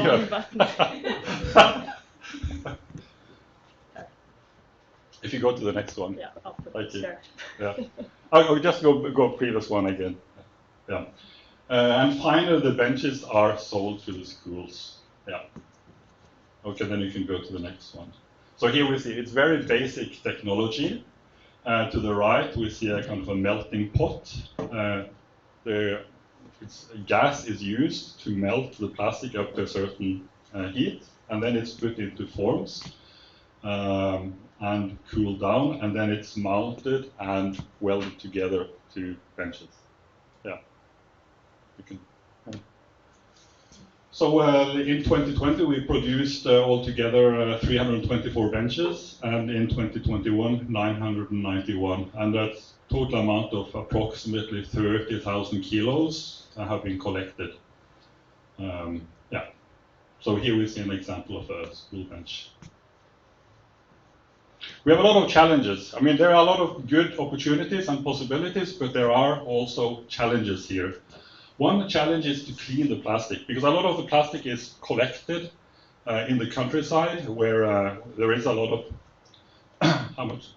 5 more minutes, okay. Cleaning the plastic, there's a lot of mud and dirt in the plastic. So, I mean, looking at the volume, there is a lot of kilos of plastic collected, but a lot of that also is dust and sand, etc. Access to plastic. Actually, in the two sites around, a lot of plastic has been cleaned. So the women groups need to go into other locations to start collecting plastic. So we are looking at possible ways of scaling up this. We are working in close collaboration with Engineers Without Borders and NGI to look at how we can have a cleaner production process and ventilation. To melt the plastic, it generates fumes and the wastes, and the ventilation is something we are working on. Also, the drying of the benches takes a long time. We need to really ensure that the benches have been dried completely before they are taken into use. On the sales and distribution, I mean, we're working. It's a challenge to have a good business model. And I've been listening with great interest also to previous presentators here. We talked about how the importance of developing kind of streams which are sustainable. Future funding model, I mean, we have the funding right now for the pilot project, but we're really working with the partners to find ways of developing this further, because we see there is a very good market, or there is a market, there is possibility for this, this concept. And then lastly here, insecurity reducing access to visits. In Mali, we've had 2 coup d'etat over the last years. It's difficult, you cannot travel wherever you want, so we as visitors from abroad cannot travel everywhere. My colleagues, they can travel everywhere. Our local partners, they are based where the production is, so that is not a problem. But yeah, so that is some of the challenges. Take the next one. I think on the steps forward, I think I really appreciate to be here, and I think already during the first breaks, I talked to a lot of people and got some interesting connections, which will continue to explore. Other steps forward to continue with Engineers Without Borders. We have a lot of good collaboration here. We need to improve the sales model and the business plan, and we need to perhaps develop a lighter, scalable model. What we have now is a kind of, I would not say heavy model, but it's something that can be made lighter and more adaptable and easier to put into use other places. Yeah, continue the collaboration with NGI, Engineers Without Borders, and other relevant actors, including HMF, definitely. And also we've been thinking about more advocacy. We see that, I've been working in Rwanda, among other countries, and there you see that, I mean, plastic is completely forbidden to use. And to see what kind of possibilities do we as a civil society organization, what possibilities do we have to, what can we do to work on local legislation where plastic bags are basically prohibited? And it works in some countries, it's really working, but the government really needs to be, they need to have a drive internally, but they also need to be pushed. So, yeah. I think that's what I wanted to say. How much time is left? 47 seconds left. Good. Thank you. Thanks to you.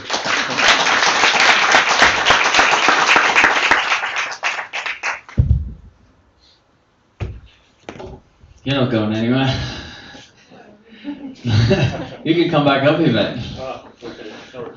So all the presenters from this last session should please enter the stage. So we'll run into this quick, well, yeah, it's going to feel quick anyway, Q&A. So I'm hoping that, first of all, thank you very much. Hey! For some lovely presentations in our second segment. Hang on, I'm just going to check the time. Yeah, alright, cool. We have time. So, who has written down some great questions for this gang? This is the first hand I saw. Tura. Thank you so much for interesting presentations. I have 2 questions, if that's okay. Yeah. Yes. Okay, so the first one is for Holly. I was wondering, in the example you were talking about Turkey, where the plastic comes from when you work in humanitarian operations like that. And the second question is for Finn. I was wondering why you chose to work with these women groups instead of working with within the existing system, or with people who are, for example, the informal sector or other groups that already have access to plastic waste. Okay, so that was 2 questions. I'm going to try and summarize. Correct me when I'm wrong. So the first one was for Holly and the Wasteful Ones project. And the question was the source of the plastic? Like, where does the plastic that you use, where does it come from? So the benefit of working in Gaziantep is it's Turkey, it's a pretty industrialized country. Gaziantep itself is a very industrial city. And so there's actually a lot of factories that kind of have their focus in each step of the plastic recycling. So there's the people buying it, there's the cleaning factories, which are quite large scale, like we have in Norway. And so we're able to buy from a factory that does the actual shredding and pelletizing of plastic. But it's a good question because we're really spoiled in Turkey. And so taking waste for warmth and say doing that same thing in Syria is a totally different, totally different game. I can take it. Okay. If you can repeat the question real quick. The question from Tora was why are we not working with kind of waste pickers organizations in Mali? But actually we are doing it. I should have made a better presentation.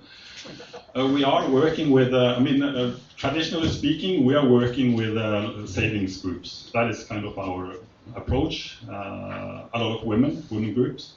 On the same hand, on the same side, we're also working with waste pickers organizations in San and Bamako. So it's a part of kind of putting these together.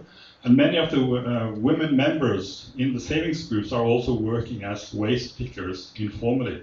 So I think the question is really very good, and we are really trying to kind of build on this experience on these groups together. Did I answer your question? Okay, thank you. I think there was one over here. Was that you, Marlon? Oh, yeah. Thank you for a really nice presentation. I have a question for Holly and maybe also Niva, because throughout the day we have seen examples of recycled plastic being used as building material, or the mechanic loss, the polyfloss. And in virgin plastic, you can, to some extent,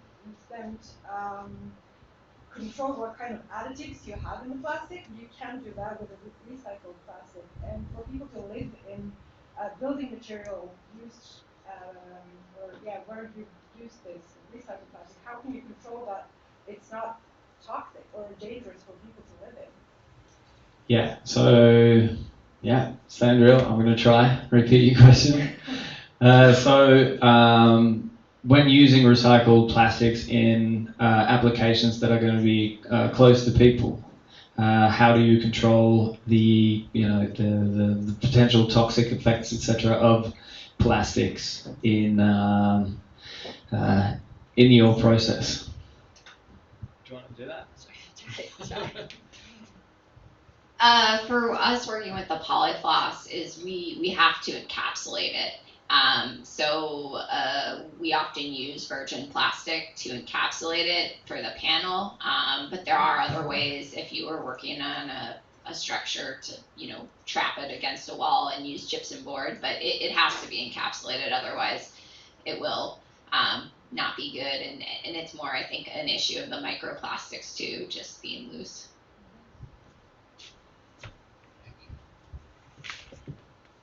How's that? Yeah. Since it was partly directed to Niva, just a comment from the Indian context, because there is no control currently in these recycling systems that we are familiar with. There is no control of what type of plastic that is mixed. So a couple of years ago, we went to one of the recycling sites, and they had this pile of plastic from TV screens containing carbonated flame retardants, one of the tops that I was talking about. And we asked them, okay, so why is this pile specifically here? So they said, okay, sometimes people pay more to get these flame retardants because they are hindering the burning. So it has a quality. But when the price is low, we just mix everything together. So currently there is no awareness on that. And there is common requirements now, as we heard from Gelija, on the Indian government, there's like they're pushing to use recycled plastic in certain percentages. So we have a long way to go here too, and definitely there is a big lack of awareness about this issue. So this is going to be a big issue.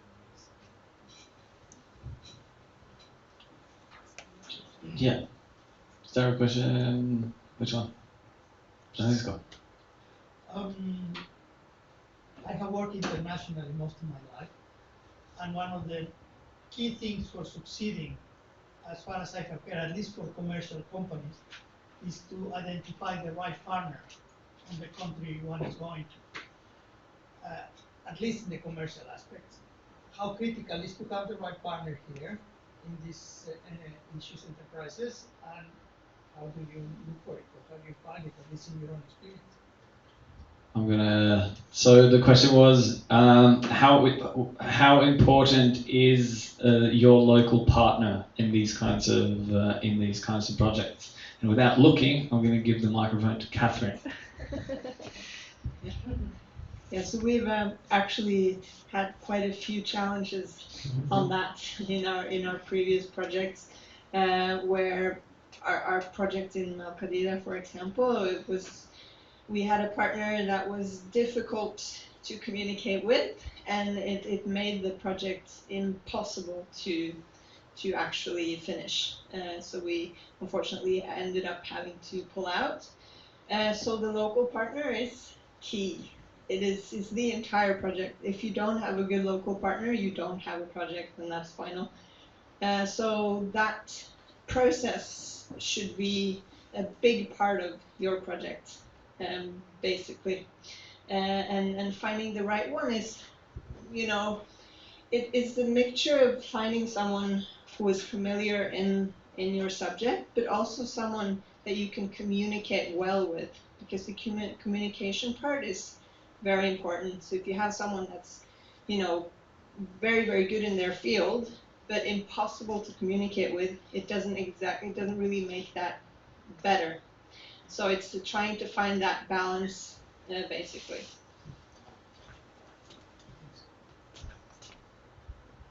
Yep, and you can also find really good partners, like we have in Uganda, yes, with Reds. So it shows a very there's a very big span in the success of the project in terms of what kind of partner you find. And there are many stories about this. We can do them after dinner. Did that answer the question? Yeah, good. Cheers. Marianne? Yes, I can try to shout, so you don't have to repeat. Thank you all for presentations. And Ingeniører were involved with quite a few of you. You touched upon the challenges, and we all know there are a lot of challenges. And I specifically for the projects funded by Handelsmiljøfond, so I guess it's also a bit of a question for you guys. But so the 2-year lifespan, is it really, it's a bit of a leading question as well. But I mean, what we know is that things take time, and they normally take a lot more time than we think when we sit and plan at our desk tables. But is it even accomplishable in 2 years, starting from scratch, to get something up and running that is actually sustainable? Open for input. There we go. So what's very good about Handelsmiljøfond is that they now have more than 2 years. I think they have 3 years, and so in the beginning I think it was 1 year, and now it's 3 years, which is very good. So it kind of depends on what you have in the project to start with. Starting from scratch, what we have experienced is a lot of this baseline investigation takes a long time. So from you start until you actually, put a shovel in the ground, or even get anything produced, you spend most of your time discussing with local government, negotiating prices, trying to figure out how do we actually set up something that can fit in this local environment. So in that sense, it is you have to have very much luck if you're going to actually get something that's perfectly producing whatever it is that you were setting out to do after 2 or even 3 years. And then you also have these, like for example, now we have the Ebola issue that will delay things. But what you can do is you can get very, very far, and then you can set up what we are trying to do, you set up pilot systems. So you set up smaller systems to, like a proof of concept, which can show that what you want to do actually can work. And then once you have done that, you can hopefully get more funding to expand it and to get it to be a more long-term sustainable project.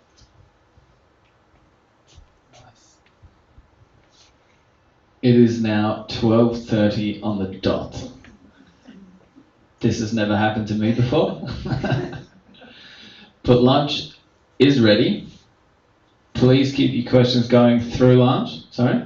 Yeah, can I just mention before lunch that we have two items here that was forgotten from the breakfast seminar. So if someone owns this, you can come and pick it up. Yeah. Yeah. I was gonna go start bidding at 100. I forgot. Yeah. Yeah. Someone lost that. Yeah. She's gone. She's gone. It's ours. All right. We are gonna. So perfect. We're gonna break for lunch. It's just outside here, and you probably remember your own dietary restrictions. Or I don't know what you want to call it, but it's labelled outside, food, eat it.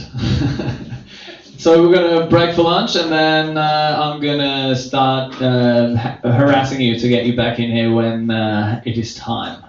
So I'm going to get out of the way, and then after lunch we are going to hear a bit more in depth about from Precious Plastic, to whom we are quite familiar with from many of our projects. And then we're moving on to the case study. So, enjoy lunch.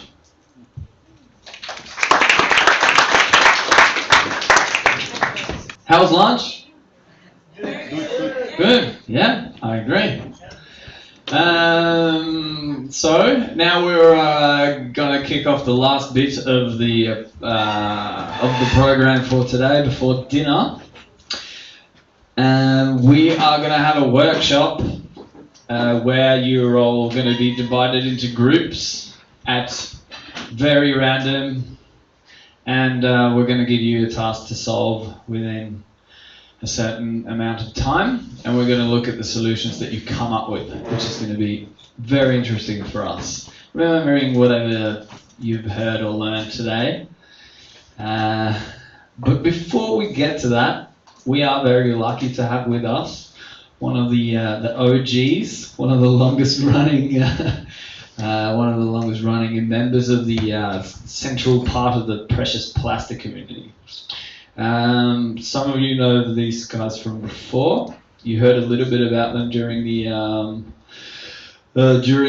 breakfast meeting, and they are those who have given us the means to make little recycling machines around the world. So we're very lucky to have with us Jan here, who's going to give us another rundown of the machinery that Precious Plastic have, and then he's going to show you a little video with us wearing the same t-shirts. All right, take it away, Jan. Hi everyone, or hi again. So, yeah, Gard grant me with 20 minutes talking, but because I'm a bit lazy, I'm gonna talk for only 10 minutes and then show you another 10-minute video. So, yeah. So this morning I made you like a presentation of what we do, Precious Plastic in general, and as you can see, we have like different aspects from our community, our online platforms, our open source hardware, etc. So I will start by a presentation a bit more in depth about the hardware we developed and what you can do with it, how it looks like, etc., etc. And then the video will be more like a case where we install it to actually work with NGI, Innovation Norway, etc. That was a project in Algeria. So yeah, starting with the hardware here. So yeah, the machines that we have, let's say 2 series, one that we call small scale, and another one that we call semi-industrial. I would say it's kind of a big word for it, but just bigger machine. And then I will show you a little bit more about the new development we're working on at the moment, and a quick talk about open source in general, as it's quite something that brings questions. So small scale, this is the first machine that have been developed by Precious Plastic. This is a set of like 4 machines. On the left you have a shredder, so that breaking apart the plastic waste into flakes, and then you can melt it into different machines, like a small extruder, an injection machine, and a compression oven. And the one that you see on the picture is really the first one that we developed, and you find these drawings online in what we call the download kit, and they are really designed to be, let's say, as simple to build, and they are not necessarily to be exactly replicated, but more to be an inspiration of like what you can do with it, and then you need to adapt to your local needs, where you build them, etc., etc. And in the machines, we decided to continue to develop to make it a bit more solid and exportable for people that would like to make a business of building machines. We actually developed further the shredders and the injection machine into this one that is like a, you can see like a very similar one. The shredding system is still the same, but we just used the CE reglementation. So, you know, like it's about safety about machines. This machine before were just built with just the simplest mind possible and not necessarily safety in mind. But even if CE doesn't apply everywhere in the world, it's still a good guideline for making a machine safe, and that's generally what you want. So we incorporate this, some protection around, some like proper way to wire the machine, some protection, so this is a shredder, so you will stop if you try to put your hand in it, or this kind of stuff. So this small shredder is able to shred up to 15 kilo an hour, so it's, if you talk to a recycler, I would say it's ridiculous, but still useful for some cases, and it will cost between 900 and 1400 depending where you build it.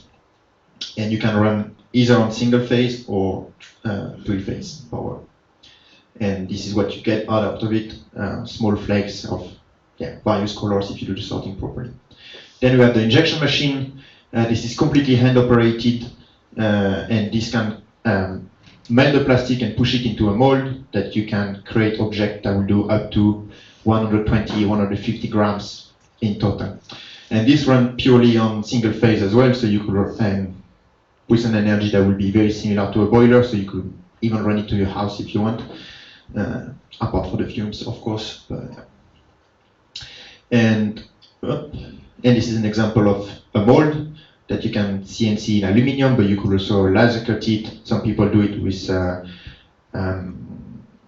3D printing molds in resin, etc., and you can create a series of small objects. So here a carabiner, which is a good handover product for different people to start talking about recycling. And this mold is also open source. And then what we call the semi-industrial, so a set of like 3 machines that we developed in 2020. So that's the latest machine we developed, and we decided to go a little bit bigger so people could start thinking of making a business that are a bit more productive. So you still have a shredder, just a bigger one, also an extruder, just a bigger one, and a sheet press, that is a new machines that we developed there because a lot of people were demanding it. So the shredder, still the same concept. This one goes up to 50 kilogram per hour. So still a very small output, but that you can start running a business of like a small recycling scale. And it will cost between 2,000, 3,000 depending on where you run it. And all these machines, unfortunately, they need to run on 3-phase power. So you also need to be in a more, let's say, not industrial, but it's like a working area. Nothing new here, it's just a shredder, so you put plastic waste and you get flakes. Then we have an extruder, so we decided to purely focus on the bigger one, as our smaller one was basically costing the same and then with less output. With this machine you can extrude up to 20 kilo an hour, and this is more used for small scale construction materials, so like more like beams, bricks, that you can use for making construction, fence, bench, etc. Also running on 3-phase. And this is an example of the beams that we can create. So you can have different section, different color, and people use it either to make benches, chairs, furniture, but we also see cases where people use it to make fence because wood is difficult to access in the area, and it's actually easier to use plastic for now. And finally, we have the sheet press, which is actually not one machine, but 3 machines together. It's also completely hand operated. The plastic is just heated up by two plates. So let's imagine a huge panini press. 1.5 or 1.5 meter panini press, but still one. And you will slowly press the plastic together as soon as it melts. And once it's melted, you just move it to another machine when it can cool down. And with this, you can create 1.2 by 1.2 meter sheets, which is half the standards generally for plywood, etc. And you can produce, between 5 and 8 sheets per day, so you can start running it. But definitely, this machine needs a bigger space, bigger electricity, etc. And this is the example of like sheets that we are making. New development that we are currently making that will happen in, let's say, the next 6 months. We're developing a new shredder. So this is an interesting collaboration because we work with a proper recycling company or recycling machines company that is called Weimar. It's a German shredding company. They build massive shredders for all kind of application. And they contacted us saying like, hey, we're actually good at shreddings, and then we want to develop a new machine for you. So they came to us and say, hey, we think this is a great improvement. So we work with them, giving them, the kind of frame for the development, so it can be built everywhere in the world, the cheapest possible, the more replaceable, and then design this machine. So the picture that you see is the second version. They are currently working on the third one, and by early next year, I would say, we will be able to replace our current shredder by a new one designed by proper engineering factory. And another one I was very excited to talk about is a solar container. So you could also see the picture before. A big problem that we generally have is to find a place that has the proper electricity system and enough space that you have the right to put it. And we are currently developing a container that will be solar powered up to 10 kilowatt, as most of our machines are under it. So we could run the place without having to find a proper place to run the machines, a proper electricity plugging, so you could dispatch this container very quickly in complete remote area.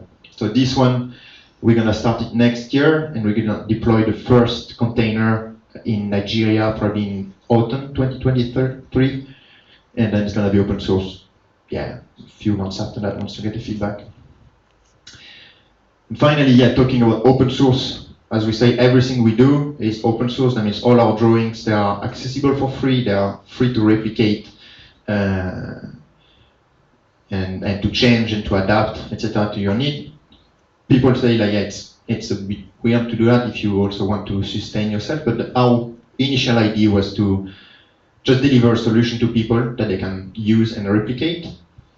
And it's actually work well. People adapt these machines very well. That was the most helpful one for the. Sorry, I lost my point. Oh yeah, no, I know.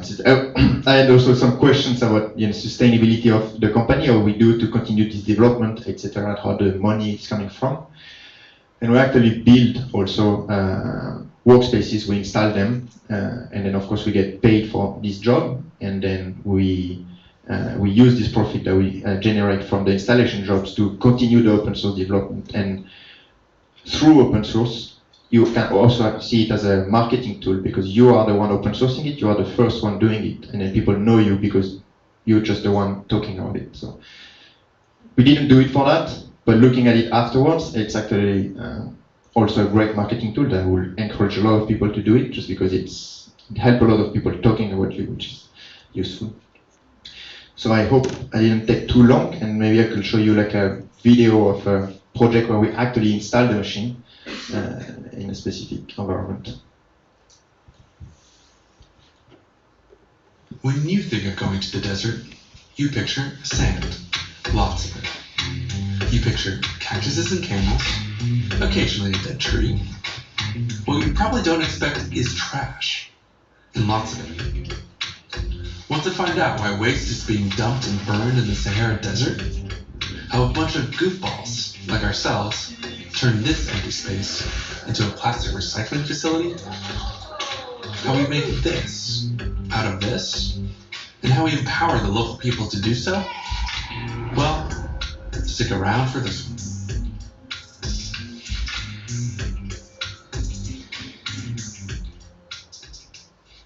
We're here in the Sahara Desert, near a town called Tindouf. Why?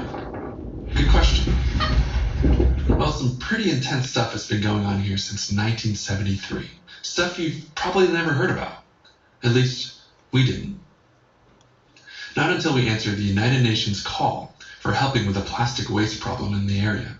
You should definitely read into what's going on here. But long story short, over 100,000 people live in refugee camps in the middle of freaking sand, thousands of miles of sand in all directions. With here and there some camels. We were right about that. Since it's in the middle of the desert, the refugees, which are called Sahrawi, rely almost completely on humanitarian aid to get their drinking water, food, building materials, and clothes.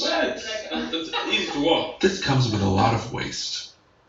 And it's not like there's a garbage truck just going around picking up waste containers. Well, actually there is. Today we're following the trucks in the camps, how they pick up the waste. But after the waste is picked up in the camps, it's driven off into the Sahara Desert, dumped and burned. Sounds rough, but what else is there to do? Not ideal. And of course it can't stay here even when it burns. I don't know. The waste pickers here, they are proud of their job, that's a good thing, but they also see as a solution, they see just more collections, but actually they could transform it into stuff, so that's really something where there can be a lot of work done that they actually see it's valuable and they can do something out of it. Yeah, see, it's showed in the value. So what do we mean by that? How could this waste be of any value? So we're in Algeria, and we're in a refugee camp in Algeria. Okay, one more. We're in a refugee camp in Algeria, and we're setting up this plastic recycling workspace with precious plastic. Okay, that's good, I think. So yeah, here will be the two sorting stations. A storage area will be in between the washing and the shredder.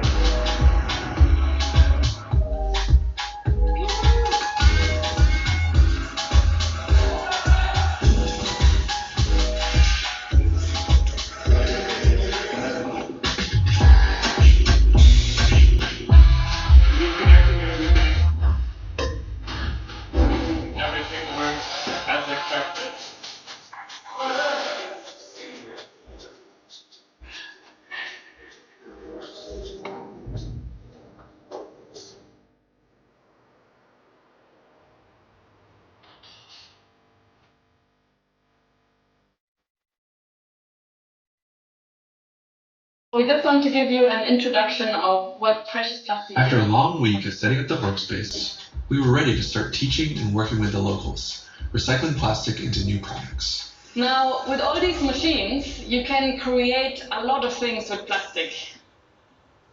Meet Salamu, born and raised in one of the refugee camps. الانطلاقة ندورها بني ساعة يعني شنو السمارة ديركت يعني لا السمارة والسمارة ما حركناش الوقت ما يعني مستشفى تأثير على المستقبل يعني تشين شوي انك تطمح لياسر بما انك تبدأ تعيش يعني تبدأ توعى صار وحدك يعني تربي راسك وحدك مثلا عندك شي ما جابوا لك راسك يعني ما خالك حد يعني ما خالك سنة ثاني يدي سنتك هذا المصنع طريقة سياحة هذا المصنع تقد يعني تشتغل فيه بينما يخلق حل في القضية يخلق الاستغلال يخلق أي شيء النفايات موجودة يعني احنا كل نهار نصرف النفايات كل نهار ترجع عندنا نفايات هذا المصنع يقدر يساعد المخيمات بطريقة بالنسبة اللي كان بنقالوا البلاستيك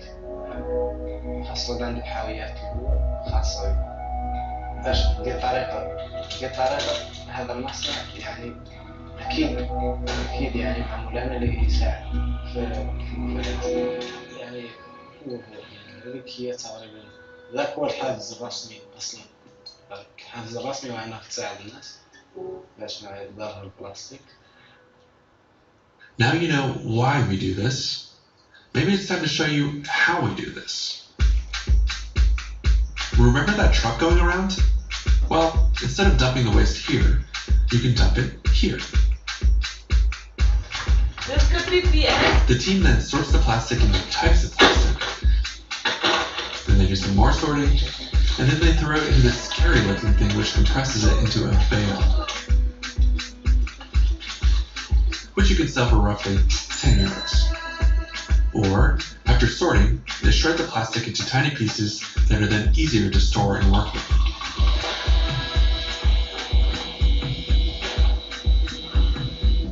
They wash it, they dry it, they measure it, they throw it into this hopper, and then this extrusion machine spits out some sort of hot plastic sausage from which they can make all sorts of creations. Or, after sorting, shredding, washing, drying, and weighing, they throw the shredded plastic on a big metal sheet. Carefully, they lay it out into whatever pattern and color their creativity can come up with. They load it into the sheet press machine, wait for 45 minutes, and out comes a true piece of art.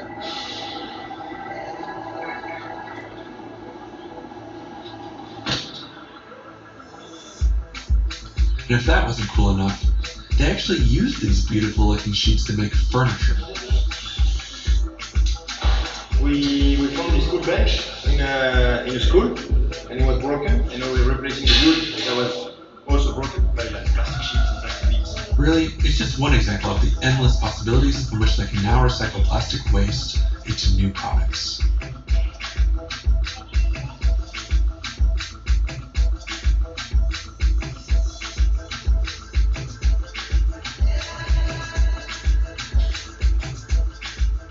In this workspace, we will recycle 3 main types of plastic that are called HDPE.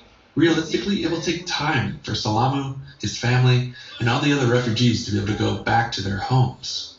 While we can't do much to speed that up, we can help them leave as little traces and waste behind in the desert from this decades-long humanitarian crisis. Now Salamu and his friends know how to turn the waste into value. They have all the machines and knowledge to do it, making sure there's a circular economy around plastic in their refugee camp, and keeping waste out of the desert. Make sure to support them and follow their progress. Links in the description below. And if you too want to start recycling plastic, check out preciousplastic.com and learn how to get started.